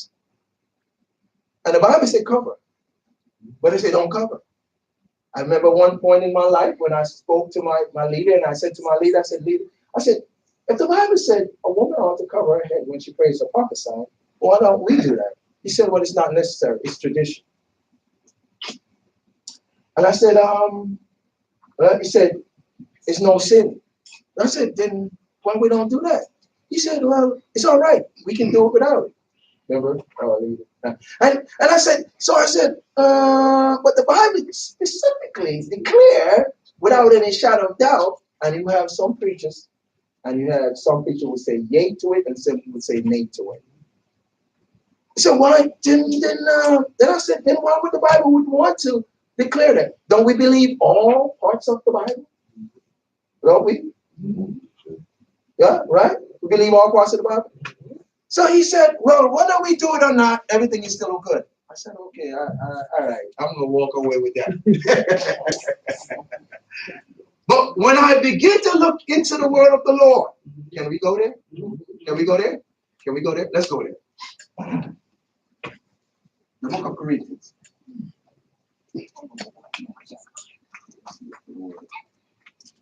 So, my Savior. Some people what? Yeah. So the word is covering. So what happened is where the misunderstanding comes in, when I begin to read and I realize why they misunderstand what the writer was saying in the book of 1 Corinthians chapter 11. And when you begin to look in the word, I want to teach. I'm going to teach this morning. I got my special book, y'all. Yeah. My deacon Steve gave me a special book. And it says here, are you there? Yes. 1 Corinthians chapter 11 and verse 15. I want to, let's read it. Let's read 15. Read. Hold on. Okay. But if a woman have long hair, it is a glory to her, for her hair is given her for a covering. Okay. That's not. You know what? I'm going to. Let's go up a little bit. Let's go up a little bit. Okay. Yes. Let's start at 1. I like to start at 1 because I like to get the root. I like to get into the root. So, read. Let's go to the root. Be ye followers of me. Oh, stop it. Y'all gotta stop. Stop. Say it again. Be ye followers of me. Who's saying that? The Apostle Paul began to tell the church in Corinth, tell them, be what? Followers of me. Who's teaching? Paul is. And if Paul is teaching, and if Paul said, follow me, as I follow Christ, you got to what? Follow me. So what you want to do your own thing? Read. And even as I also am of Christ. So he's following who? Christ. Read. Now I praise you, brethren, that ye remember me in all things, and keep the ordinances as I delivered them to you. Slow down. Keep the what? The ordinances. What is those? Laws. As I what? Give them to you. Read. But I would have you know that the head of every man is Christ, and the head of the woman is the man, and the head of Christ is God. Ooh, y'all gotta stop. You're gonna start something up in here right now. The head of every man is who? Christ. Ooh, and the head of every yes, I told you we're gonna start a debate up in here. No, he ain't my head. Oh well, guess what? If you're following Paul as Paul followed Christ, he's going to be your head. Whether he's cockeyed, lopsided, and the head ain't all right, it's still the head. Is that right? Yeah. Okay, all right. I know y'all don't like me this morning. It's okay. Go ahead. And the head of, and even Christ have a head. Which is God, which is our head. All right, read. Every man praying or prophesying, having his head covered, dishonoreth his head. Every man who comes in the house of the Lord with a beanie on his head or a hat, disrespectful and praying and talking about and talking about he's praying to God, disrespect God, Jesus Christ, and the church of God, and disrespect the leader of the house. He's disrespectful. But the Jews wear.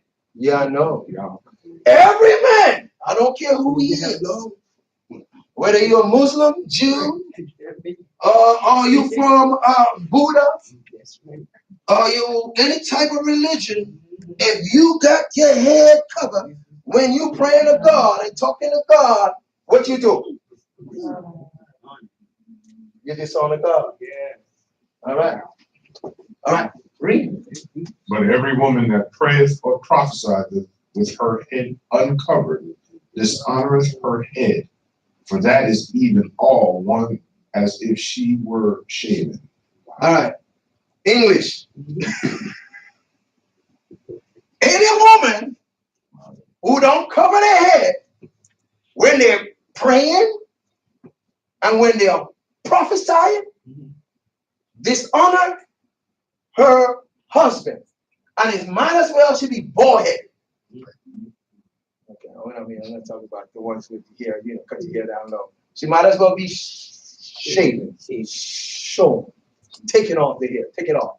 She might as well. That's what he says. Read. For if the woman not be covered, let her also be shorn. But if it be a shame for a woman to be shorn or shaven, let her be covered. Ooh, if it's a shame. During the course of this time, I want to tell you something.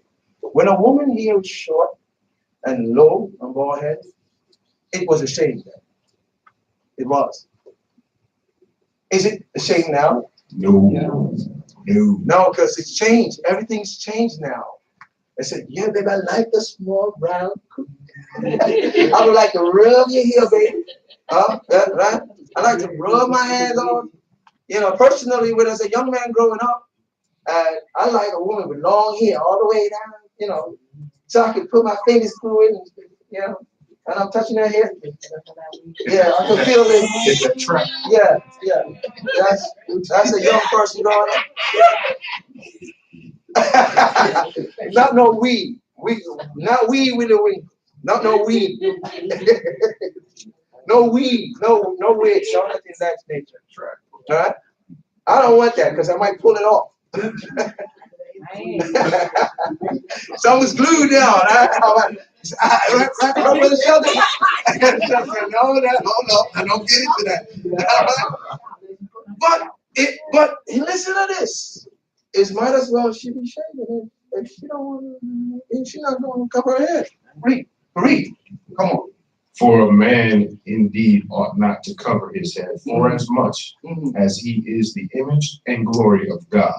Do you hear this? Do you hear this? How serious this thing is? He's what? The glory. Image and the glory of who? God. This is serious. I don't know if you get the full understanding of what I'm saying to you. Read. But the woman is the glory of the man. The woman is the glory of the man. The woman is the glory of the man. The woman is the glory of the man. The woman is the glory of the man. If my wife act up and carry herself in any manner, she dishonors me. Not only that, she make me look bad. I'm not a leader. So if you want your house to be wrecked, all right, woman, it's on you. Do what you want to do. Make your husband look bad. Well, it's not on me. It's him. It's on you. It's on you. Ooh. Read. Ooh. For the man is not of the woman, but the woman of the man. And just in case you don't know who's the head or who's in charge, here it is. I know y'all don't like this. Watch this. Just in case you don't want, just in case you got it misconstrued and you don't know who leads, here it is. Because it's not man was taken from woman, it's woman was taken from man. That's why we showed a rib. Y'all robbed us. From the jump. I know y'all don't like that. You don't like that. I know you don't like that. You robbed us in the rib. From the beginning. Yeah, we're one rib short. We're one rib short. Look at that, huh? And y'all walking around with our ribs out to know. Because you know that without that extra rib, we can't do nothing now. Oh, Jesus. Oh, Jesus. I know I went somewhere totally different right now, but I'm gonna get back. I'm gonna get back to my thing. Watch this.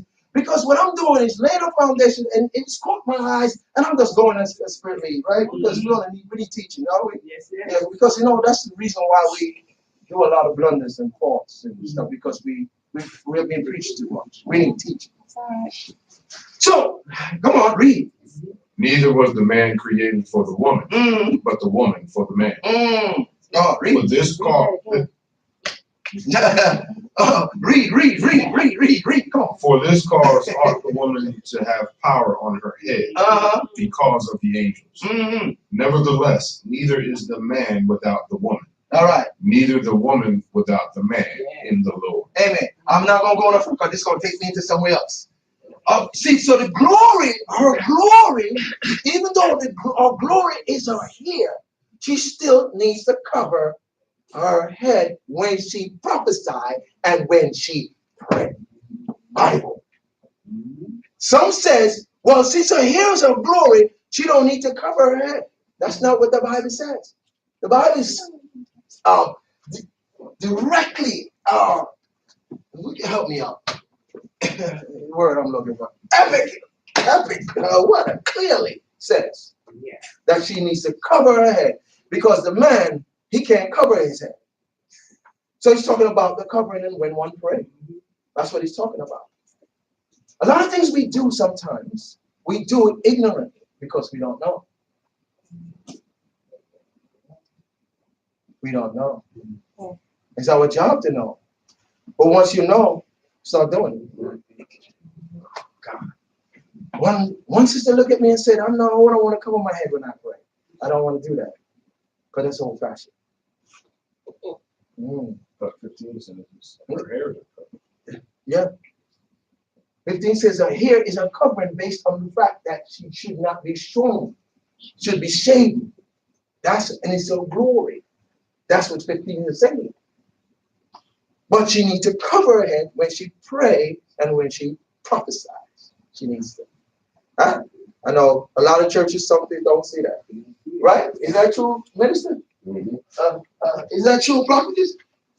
Yeah. So they don't see it. And we don't know it. Anyhow, Jesus Christ come back to, when he go back to, let's get back to our scripture, Mark. So Jesus was saying to these disciples, 21, he said unto them, how is it that ye do not understand? How is it that we don't understand? He was saying to them, I showed you my move, I show you my power, I show you my miracle, I show you who I am, but yet still you don't understand. And why you don't understand? The thing is, the reason why you don't understand is because you're thinking from a carnal perspective.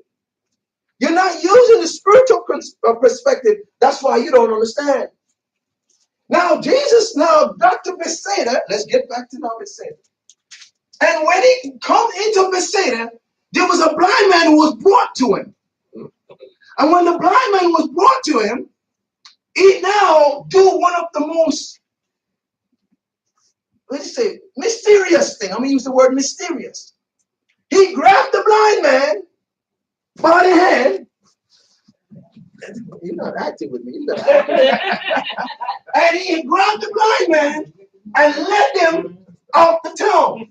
The thing about it is, why is he taking a blind man out of town? Why can't you just stop right there and pray for him so he can be healed? Why you need to take him out of town? When you look in the scriptures, Matthew, Luke, and John, only in Mark only, it talks about it in this manner. So he took the blind man and he's taking him out of town. He ain't blind, but so he took him out of town. So the thing about it that was puzzling to me was, why are you taking this blind man out of town?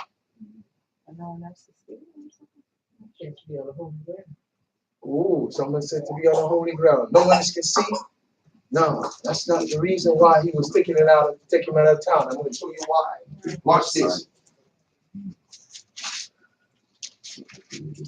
The reason why he was taking him out of the town is because the people in the town don't believe. That's what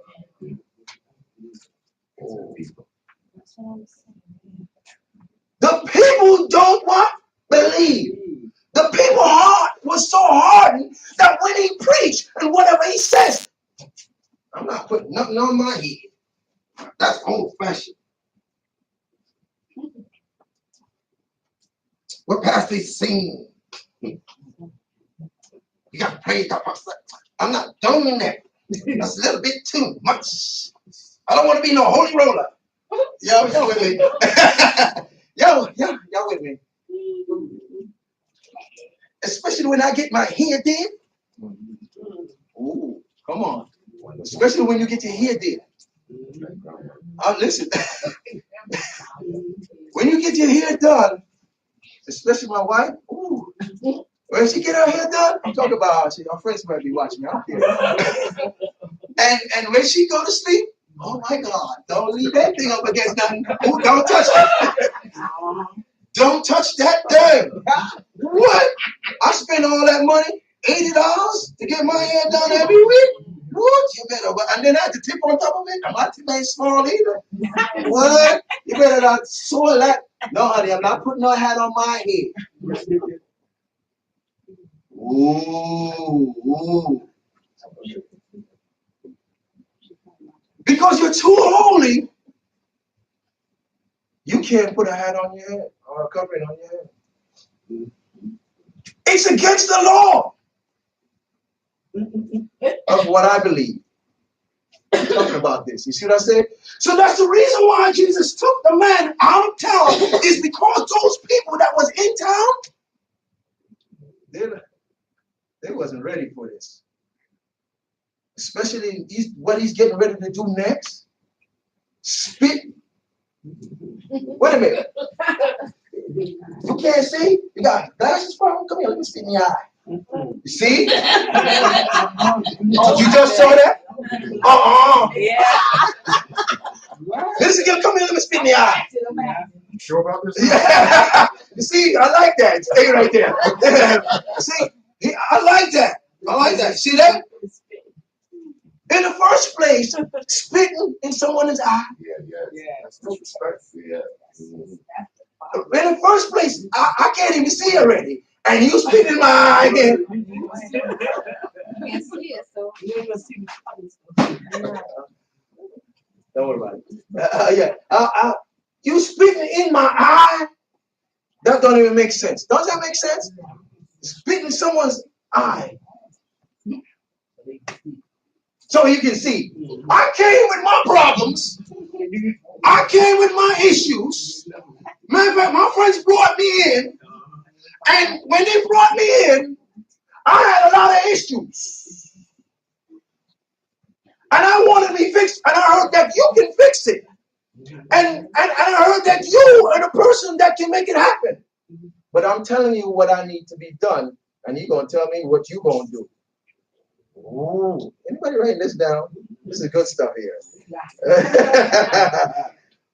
I'm telling you what we need to be done. First thing, I need to take you out of town. First thing, I need to take you out from your ideology. First thing, I need to take you out from your belief. First thing, I need to take you away from some folks that is surrounding you, that's pulling you down. First thing, I got to take you away from some folks that don't mean you no good. Ooh, are you with me? Are you with me? Are you with me? Are you with me? And now I'm preaching. I don't feel like I'm preaching. I got to move you out of your comfort zone, the things that you used to, and the things that you used to do and the way you did it. I got to move you out of that comfort zone. Are you with me? Are you with me? So I got to hold your hand. And holding your hand is uncomfortable because now you're pulling me to somewhere I don't even know where we're going. And you know I can't see. And you know I can't see. So you're going to take advantage of me. But you got to trust me. God. He trusted Jesus so much that when Jesus grabbed his hand and pulled him and said, let's go, Because we got to go where the healing is. God, yeah, wait, I'm feeling good now. Sorry. I got to go and take you where the healing is, because the healing is not really in this house, but the healing is in another place for you. Oh, God. I'm taking you to a place in a different realm, in a different area, different dimension, so you can get your healing, because you've been blind too long, and it's time for you to see. The Bible says, once was blind, but now I can see. And because you're blinded by the things around you, you can't see what's actually happening. But God want to take you to a blessing, want to take you to a place, but you can't see it because you want to do your thing the way you want to do it. But in order for you to get your blessing, you got to let somebody lead you. Yes. Ooh. I know my way, but I gotta let somebody lead you. First thing Jesus said to him when he took him, he said, but blind man, let him out of town, and when he had on his eyes, that's gross.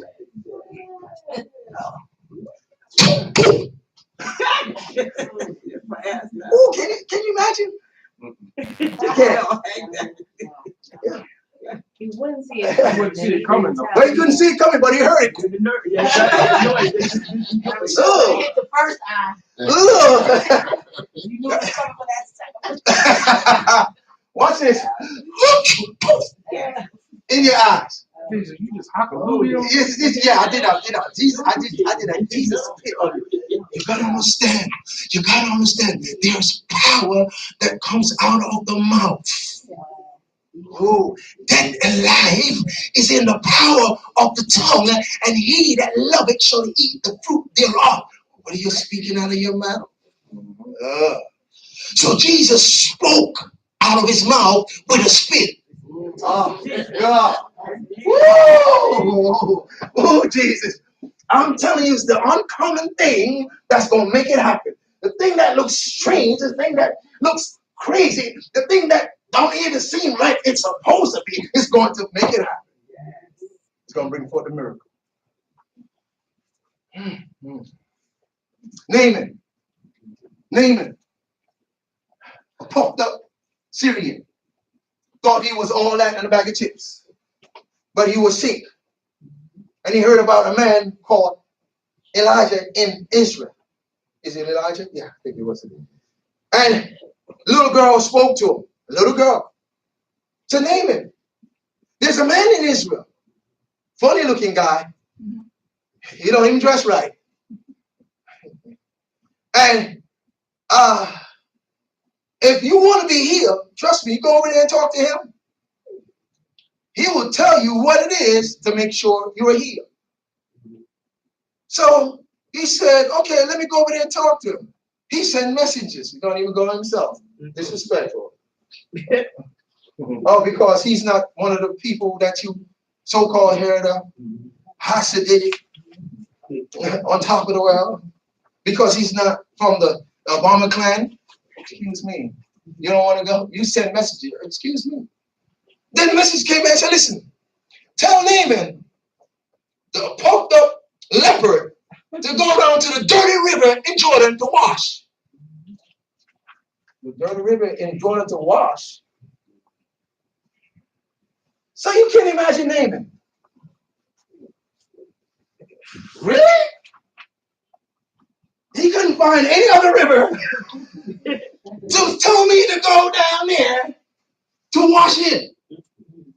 It's perception. What he's seeing. What he's looking at. That was his problem. So the same little girl came back and said, let me ask you a question. If he asked you to do this or do that, don't you would do it? So why don't you just do what he tells you? As simple as it looks. Break it down in layman terms. He said, all right, I'm going to go down to the river. He went down to the river and washed and was clean. It looked crazy, don't it? So Jesus now, as an example, spit in his eyes and put his hands upon him and asked him if he saw aught. So when he asked him, you know, sometimes this is songwriter said, I need another touch, Lord. Touch, Lord, from you. To help me on my way to go through. Although the road is rough, it's just the way of life. I need another touch, Lord. Touch, Lord, from you. You need one more touch. The first touch you just got, you seeing something else. Watch this. He said, what do you see, son? I see, man, there's trees. Little Trey over there dying. I see, man, there's tree. Now, here's the funny part about this. I want you to understand, when I read the Bible, I look deep. I don't look shallow.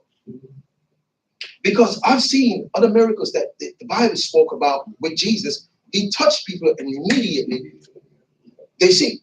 Is that true? Yeah. So why is it then that he had to touch him a second time for him to see men as men? To prove a point. To prove a point. All right. So come on. Are you here? Come on, y'all talk. Because of his what? His belief. This is why when Jesus came to the man, he said, do you believe I can do this? He said, first thing the man said, listen, help them when I don't believe. Yeah, help, because I got issues. Help me to see. Help me to understand. Help me to grasp. Because right now I need healing. So he asked him, he said, and when he looked up and he said, I saw a man as tree walking. And after he had put his hand again upon his eyes, and he made him to look up, and he was restored and saw every man clearly. He saw every man what? Clearly. I said we need a second touch. The first touch that we got wasn't good enough. We need one more touch from the Lord so he can help us to see clearly so we can overcome and we can get to our destiny. Now watch this. Jesus Christ told him not to go back into the... Why?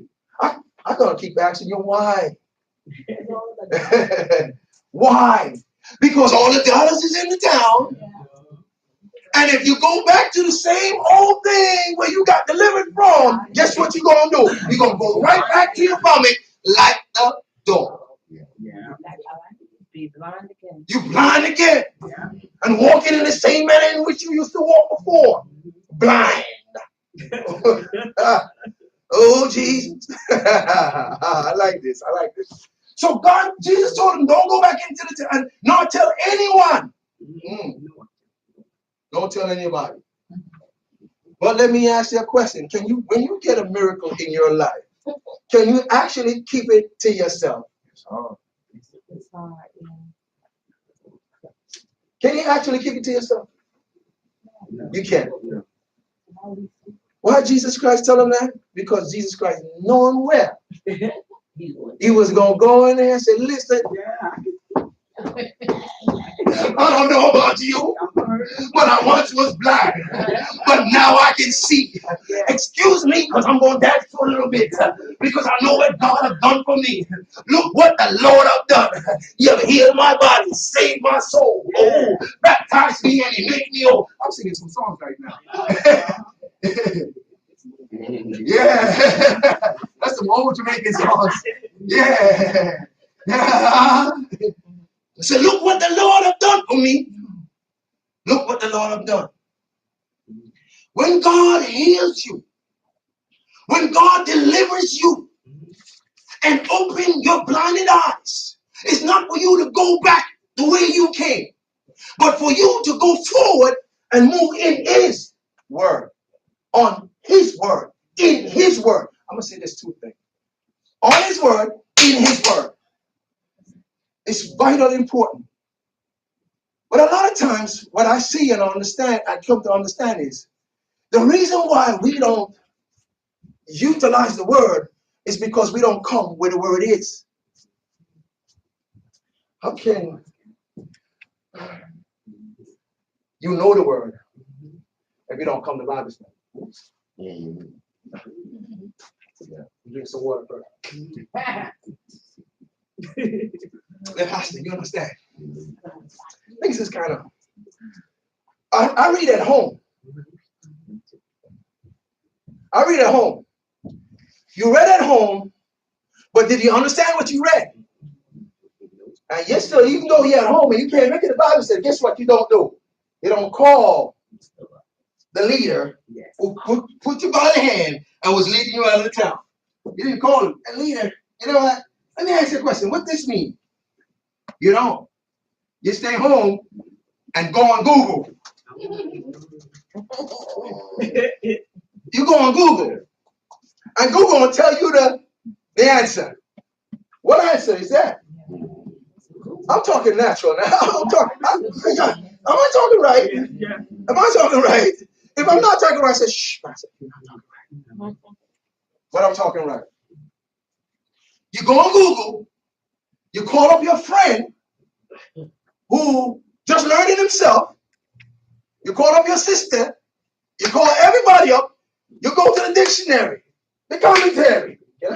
But yesterday you have not gone to the teacher. So you would never learn anything. That's right. You'll be the same every day, doing the same thing over and over. Thank you, Jesus. And if you are doing so well and doing such a wonderful and great exploit in the Lord, and you said that your life is in order and things are going well, I want you to take 10 years, 1 decade, and check from the time you started to the time where you are now at this point in time and see if there's any change. Ooh. Ooh. And if there's any change, how big is the change? And what are the changes? I'm talking about spiritually, not physically. Because a lot of times we can do things physically and receive change physically, but spiritually, there's no change. You know what God told me this week? He said to me this week, he said, if you want something done, why aren't you working at it in the manner in which you're supposed to see it done? Why aren't you not working at it like that? Why are you so discombobulated? 1 minute you're here, and 1 minute you're there. Oh, y'all with me? Y'all with me? 1 minute you're over here. Okay, I gotta get this done. If I'm talking to anybody, let's say amen. I want to say ouch. Amen. And next minute you're over here. Next minute you're here. Next minute you're here. Next minute you're here. Next minute you're there. Are you getting anything done? You're not getting one thing done. All you're getting done is getting tired. Because you're all over the place. You're here, you're here, you're here, you're here. So the Spirit of the Lord said to me, listen, you got to stop. Focus on what you want to get done. Yes. You ever notice anytime you decide you're going to stop and you're going to focus on what you want to get done, you ever notice that everybody at the kitchen sink want to talk to you at that time? And everybody want to distract you? And you're on your way to go somewhere, and every time you're on your way to go there, somebody call you. The cockroach just died. Can you come over and pick him up for me? And the cockroach stay on the ground. Now you don't worry about the cockroach. It's not that important. I'll get him later. But when you see him turn over and his hand doing like this, you got to get him out of here. No, that cockroach gonna stay right there until I get there. I'm on my way to go take care of what I'm supposed to take care of. Distraction, distraction, distraction, distraction. So every time you're getting ready to go do something and you know what you got to do is so important that you need to go do it. And as you get out the door, and as soon as you get out the door, guess what? Oh, I left my phone. Let me go back and get my phone. Amen. Where's my phone? Where's my phone? Where's my phone? Where's my phone? I'm talking about this blind man. I'm still talking about this blind man. Whether you believe it or not, I am talking about this blind man. That's the reason why he could not see. In the spiritual realm, I'm talking. The reason why he couldn't see and he needed Jesus to help him is because these are the things he was doing.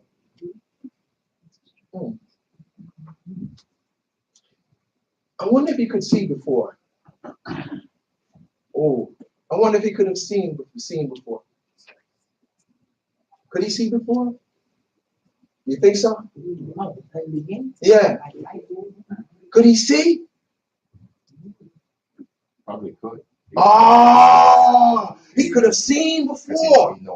Oh, he could have seen before, but he went blind. These are some of the areas in the Bible. That's why when you read, you got to look deep. Can I go a little bit? Can I do a little bit to show you that he could have seen before? Look at it. You know what a tree looks like. You know what a tree look like. How you gonna know what a tree look like if you couldn't see before? And the key word here is what Jesus said. What? Look. He said here, and he asked him if he saw all. Did you see? Did you see that? So I said, move. That's what he asked him. Yeah. Ask him the question. Did you see all? Yeah. Before. What you saw before. That's what it means. What you saw before. You were seeing before, but now, what do you see? And as they said right earlier here, after he said that, he said he told him, look up. And he said, I see man as trees. Now you know man was tree before. How did you know that man was tree before? And this is not your first. This is not his first time seeing. Because you would never know what man looked like when you open your eyes the first time. Like they said. The key here is what are you seeing? There's some words that comes out at me. There's some words that comes out at me. Let me go into it. One word comes out. The reason why a lot of us don't go with what is being told to us and the way it's done is because we don't see the benefits. Is that true? We don't see the what? The benefit. So if I said to you something simple, put something on your head when you pray. I said something what? Simple. Put something on your head when you pray and when you prophesy.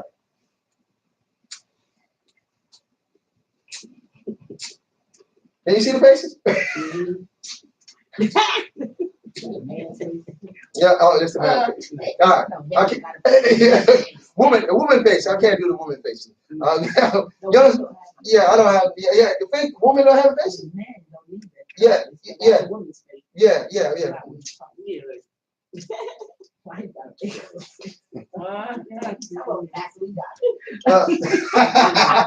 I gotta make the faces because the faces speak volume. Faces speak what? Volume. You don't see the benefit, and the reason why you don't see the benefit, you know what it is? I'm gonna tell you this: unbelief. Wow. You don't see it as there? It's unbelief. Another word is rebellion. Another word is disobedience. Oh God. All right. Do you know that your eyes can affect your heart? Yes, absolutely. Do you know that your eyes can affect your heart? Mhm. Because when you look, and when I'm looking, I'm gonna tell us I'm in love. Oh, Jesus, I'm in love. You fall, look, you see her? Come on now. Man, I'm talking about the man now. Are you? Ooh, gee. Put myself together. You're putting yourself together? Because your eyes is affecting your heart. And you walk up to them.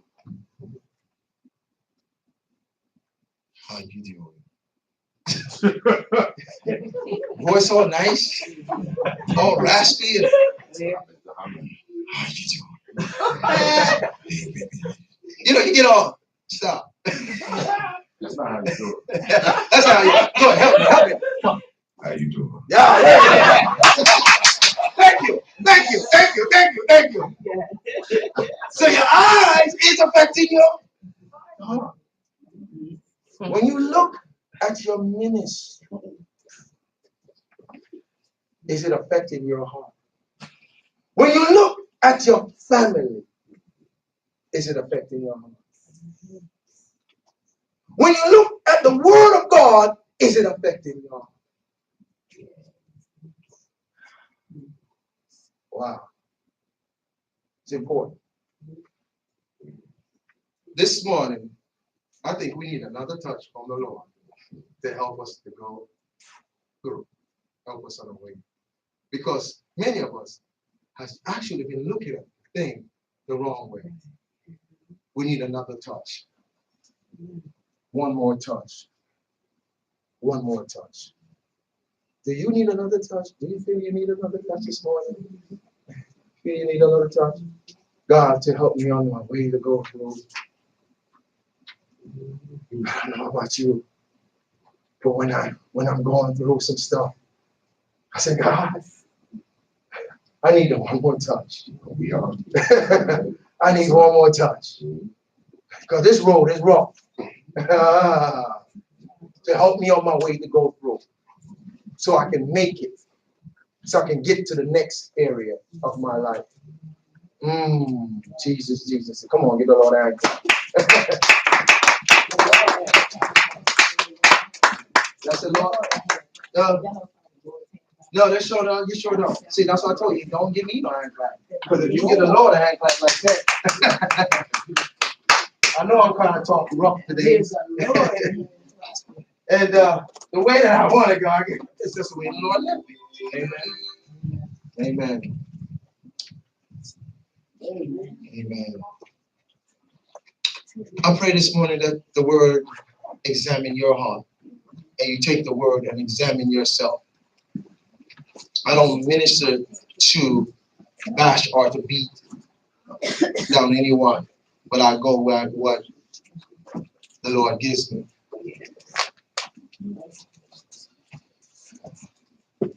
Sometimes with our eyes, we need some help. Might need to get our glasses.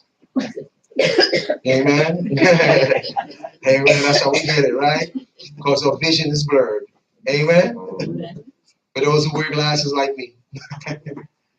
Amen. I remember not too long ago, Mr. Raquel, she was walking around the place like, looking for her glasses. And she couldn't do anything. And she had to go say, where are my glasses? You know the funny part about seeing is to have your glasses on your face and looking forward for it. Ooh, anybody? You never did that one? Okay. Well, some folks do that. See, they're on your face and you're looking for it. What? You know what it is? It's the mind. It's the what? The mind. How we thinking, what are we perceiving, what we're looking at. And that causes the blur again. That's why we blur a lot of times. Amen? Amen. I want you, the people of God, to understand something. This house is a house of prayer. A house where God moves. And sometimes you may not look at it as that, but you need to start to look at it as that. And God has placed you in this house for his purpose. And what? And his glory. And if you don't look at it from that perspective, you're not going to come as you ought to on the time you should. Can I talk a little bit? Can I talk a little bit? You're not going to give your 100%. You're only going to give a portion because you don't see it from that perspective. You know what it is? I saw something recently and it kind of turned me as a leader of the house. And something is wrong on the inside of the house. And you just turn a blind eye to it and walk away. That's serious. Can I say it again? Can I say it again? As a leader of the house, you see something is wrong, and you turn away and play a blind eye to it. That is serious. Because God holds you accountable. Right. Ooh, this is good stuff here. God holds you what? Accountable. Question is, are you in your position? Are you in your position? Are you in your position? Are you in your position? And so on and so forth. Are you in your position? If you're not in your position, you're disobedient. And don't tell me God is hearing your prayers. Ooh. Ooh. It's hot. Don't tell me God is hearing your prayers. Don't tell me that. Don't tell me that. But I see God move. You sure? You sure? Are you sure? Ooh. Are you sure? Are you sure? God, sorry, y'all gotta help me. Are you sure? Please help me here. Please, are you sure? Are you sure? Why am I saying this? Why am I saying this so many times? Are you sure? Because you know why? There are others right now in this house who tell me, well, Pastor, I don't believe that. Is that true? I don't believe what you said is true. Because God is moving for me over here, God is moving for me here, and God is doing for me here, and God is doing for me here. But yet still, the thing that God called you to do, you're not doing. What are you doing? You're doing something that's totally different from what you should be doing. You're my prophetics.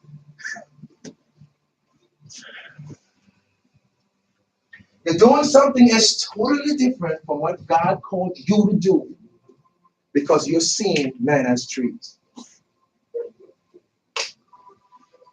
You're blurring your vision. And if you don't see men clearly as they ought to, you're going to constantly see men as trees. Constantly, without a shadow of doubt.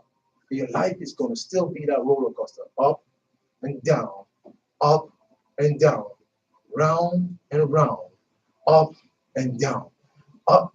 Y'all keep, I love that. I'm serious. I'm serious. We love it. Because if we don't love it, we like, stop. Yes, yes. Stop. Stop. Everybody stop. We're going to say stop. I want to change and I want that change now.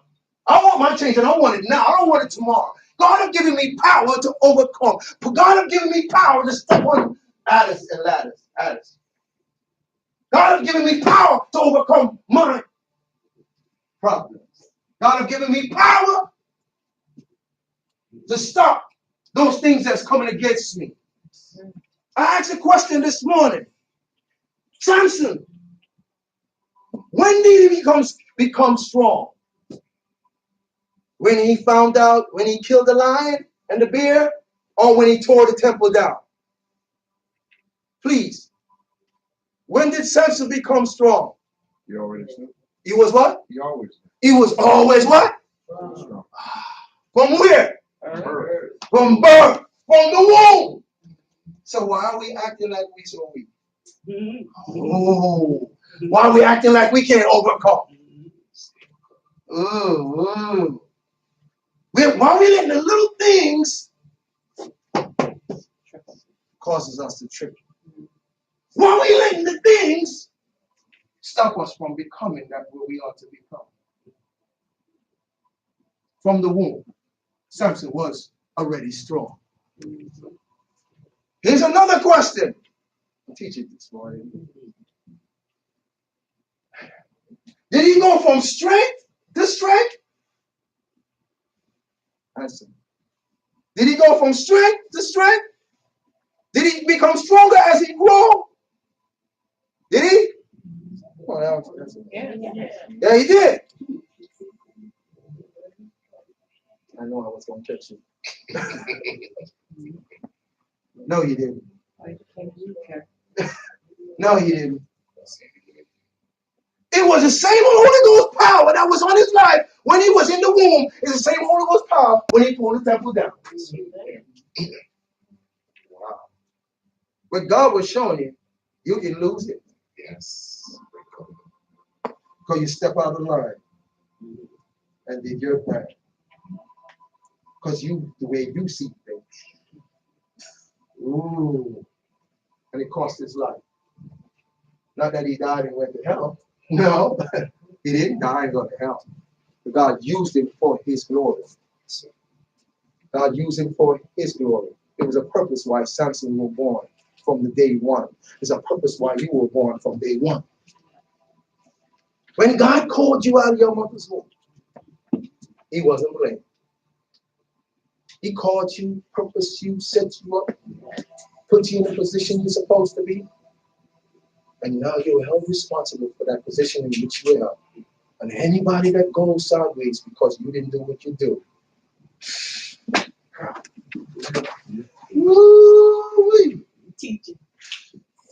And God appointed you and anointed you to become that which he called you to be. You're held responsible. God, what can I do? That's the question he asked. God, what should I do? Should I do something to change it? Yes. When should I do it? Now. Today is a day of salvation. If you hear his voice, harden not your heart. No, don't harden it. Just accept it. Say, God, use me. God, I want to be willing. God, I want to be blessed. I want to receive everything you have for me, from soup to nuts. I don't want nothing less than what I'm supposed to get. I want all my blessing. Lead me, guide me along. Right. As you stand at your feet, lead me, guide me, along thy way. Old song, going back, way back. Lord, lead me, I cannot stray. Y'all know it? Anybody know it? Lord, let me walk each day with thee. Lead me, oh Lord, lead me. One God, lead me, guide me along my way. Lord, if you lead me, I cannot stray. Lord, let me walk each day with thee. Lead me, oh Lord, lead me. Y'all get it? It's simple. Sing it one time with me. Come on. Lead me along thy way. Lord, if you lead me, I cannot stray. Lord, if you lead me, Let us stray. Lord, let me walk each day. Lead me, oh Lord.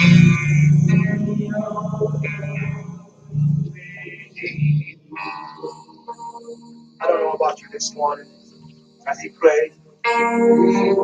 You want God to lead you. You want God to guide you a long life way. And you said, Lord, lead me on. Yes, Lord,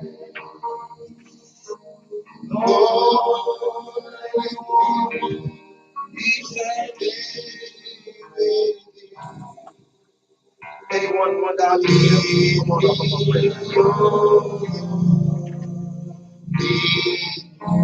If not, I'm going to pray.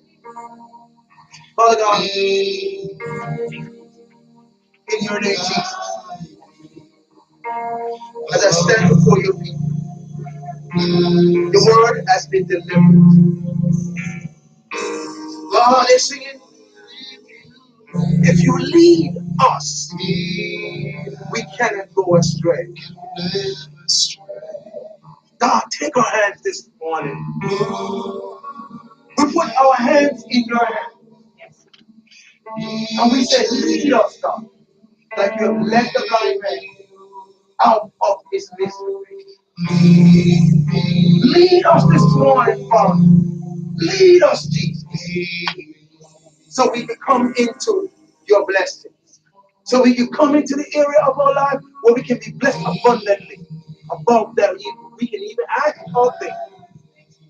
Father, this morning, in the name of Jesus, I decree and declare over people's life this morning that your anointing and your power begin to break yokes, break bondage, and begin to open their hearts. Open the eyes of their hearts. Open the eyes of their understanding. Open their eyes so they can begin to see what their ministry is and where you have called them to be. Touch them, God, that you lead them into area of blessing. Lead them beside the still water for your name's sake, God. And they know some things come against them. Lead them, God. Lead them this morning. Lead them this morning out of danger. Lead them from temptation. Lead them from the things that want to overcome. Lead them this morning, God. Because if you don't lead them, they're going to be lost. This morning we thank you for your word. Thank you for every soul that's under this roof. Now let the anointing and the power of the Holy Ghost overshadow them and go on top of them, God, and begin to empower them with your power. That they overcome every stronghold of Satan's tactics and his device. So they can walk in you and in your word. And we thank you this morning for your motion. In Jesus' name.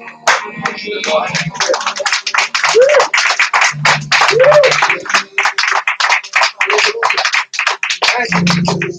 Thank you, Jesus. Come on, be a blessing.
Lord, let me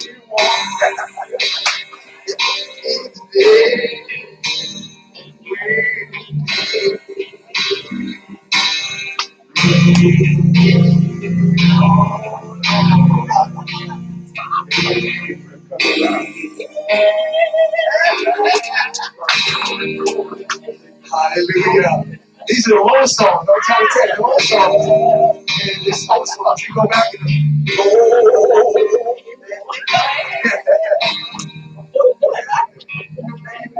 God bless you. God bless you, everyone. You want to say something on the door? Thank you. Oh, they're still working on it.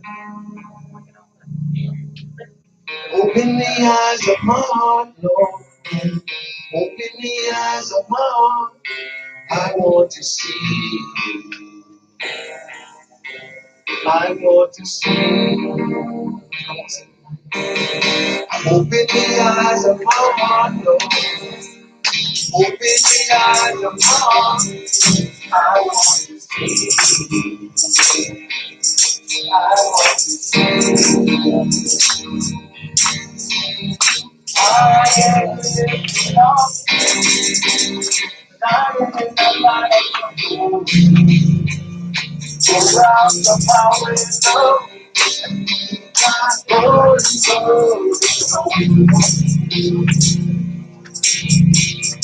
open the eyes of my heart, Lord. Say, open the eyes of my heart.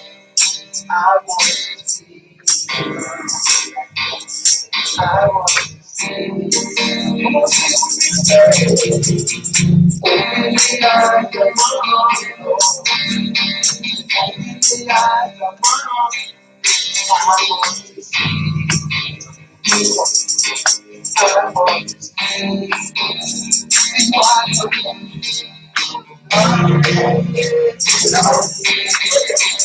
Shining in the light of your glory. Around your power and love. Holy, holy,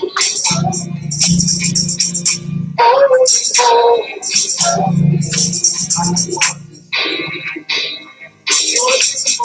I want to see.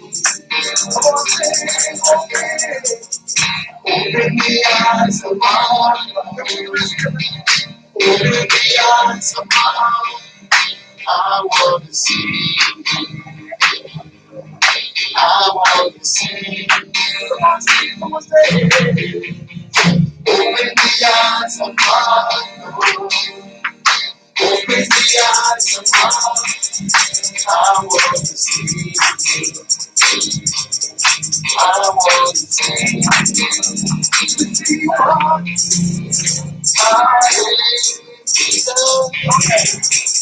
Shining in the light. Pour out your power and love.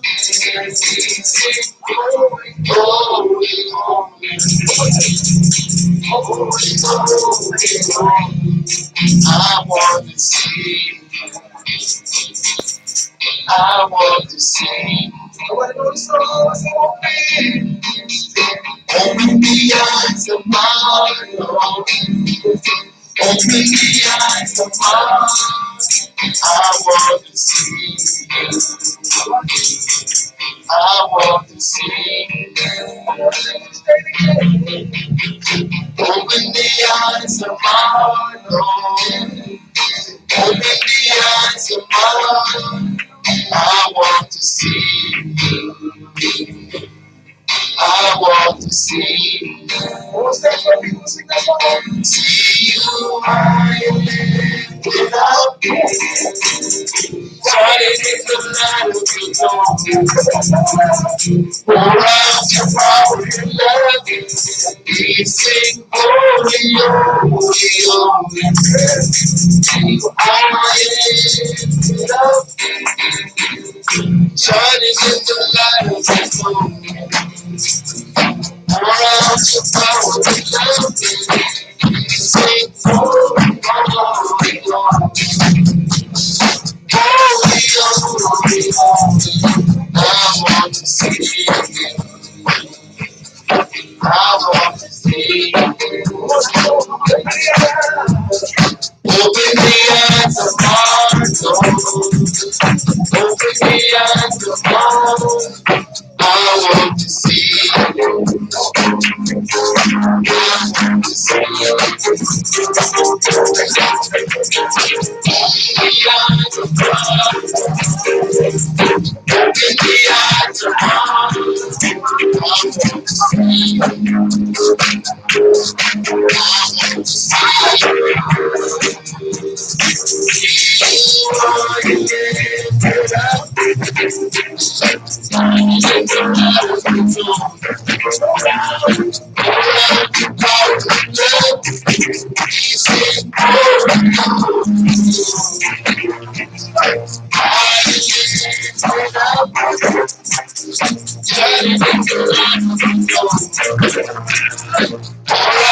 Amen. We thank God for this word today. So you guys guys feel blessed? I said, do you feel blessed?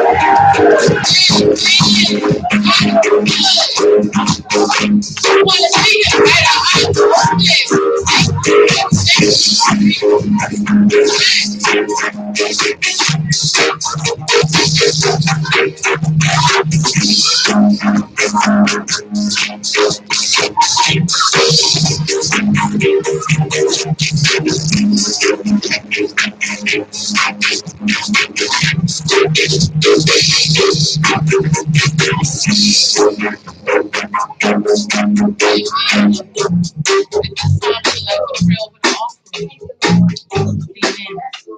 Father God, we thank you so much, God, for giving us this day, God. We thank you for those who are able to give today, God. For those who are not able to give, God, please bless them so that they can give again next time, Father God. Father God, we thank you for those who are over the airways, God. May you bless them also, Father God. Father God, we ask that you lead us and guide us as we go out through the day, Father God. Bless your holy people, God. We thank you for the man of God delivering your word. Open up our eyes so that we can see you, God. So that we won't be blind any longer, God. So that we can be in our positions, God. Because we want to please you, God. It's all about you, Father God. We just thank you today, God. God, open up the windows of heaven to give us more and more and more blessings, God. To pay bills, whatever it is that's on our hearts and our minds, God. We ask that you deliver us, God, and you use us, Father God. God, we ask that you bless this offering, God. We lift this offering up to you, God. Whatever you would have us to do with this offering, God. We just thank you, God, for this offering and the many offerings that are going to come, Father God. God, we thank you. At this time, we are going to dismiss and we will read the benediction. All hands lifted up. Now unto him that is able to keep you from falling and to present you faultless before the presence of his glory with exceedingly joy to the only wise God, our Savior, for glory and majesty, dominion and power, both now and forever. And let the people of God say,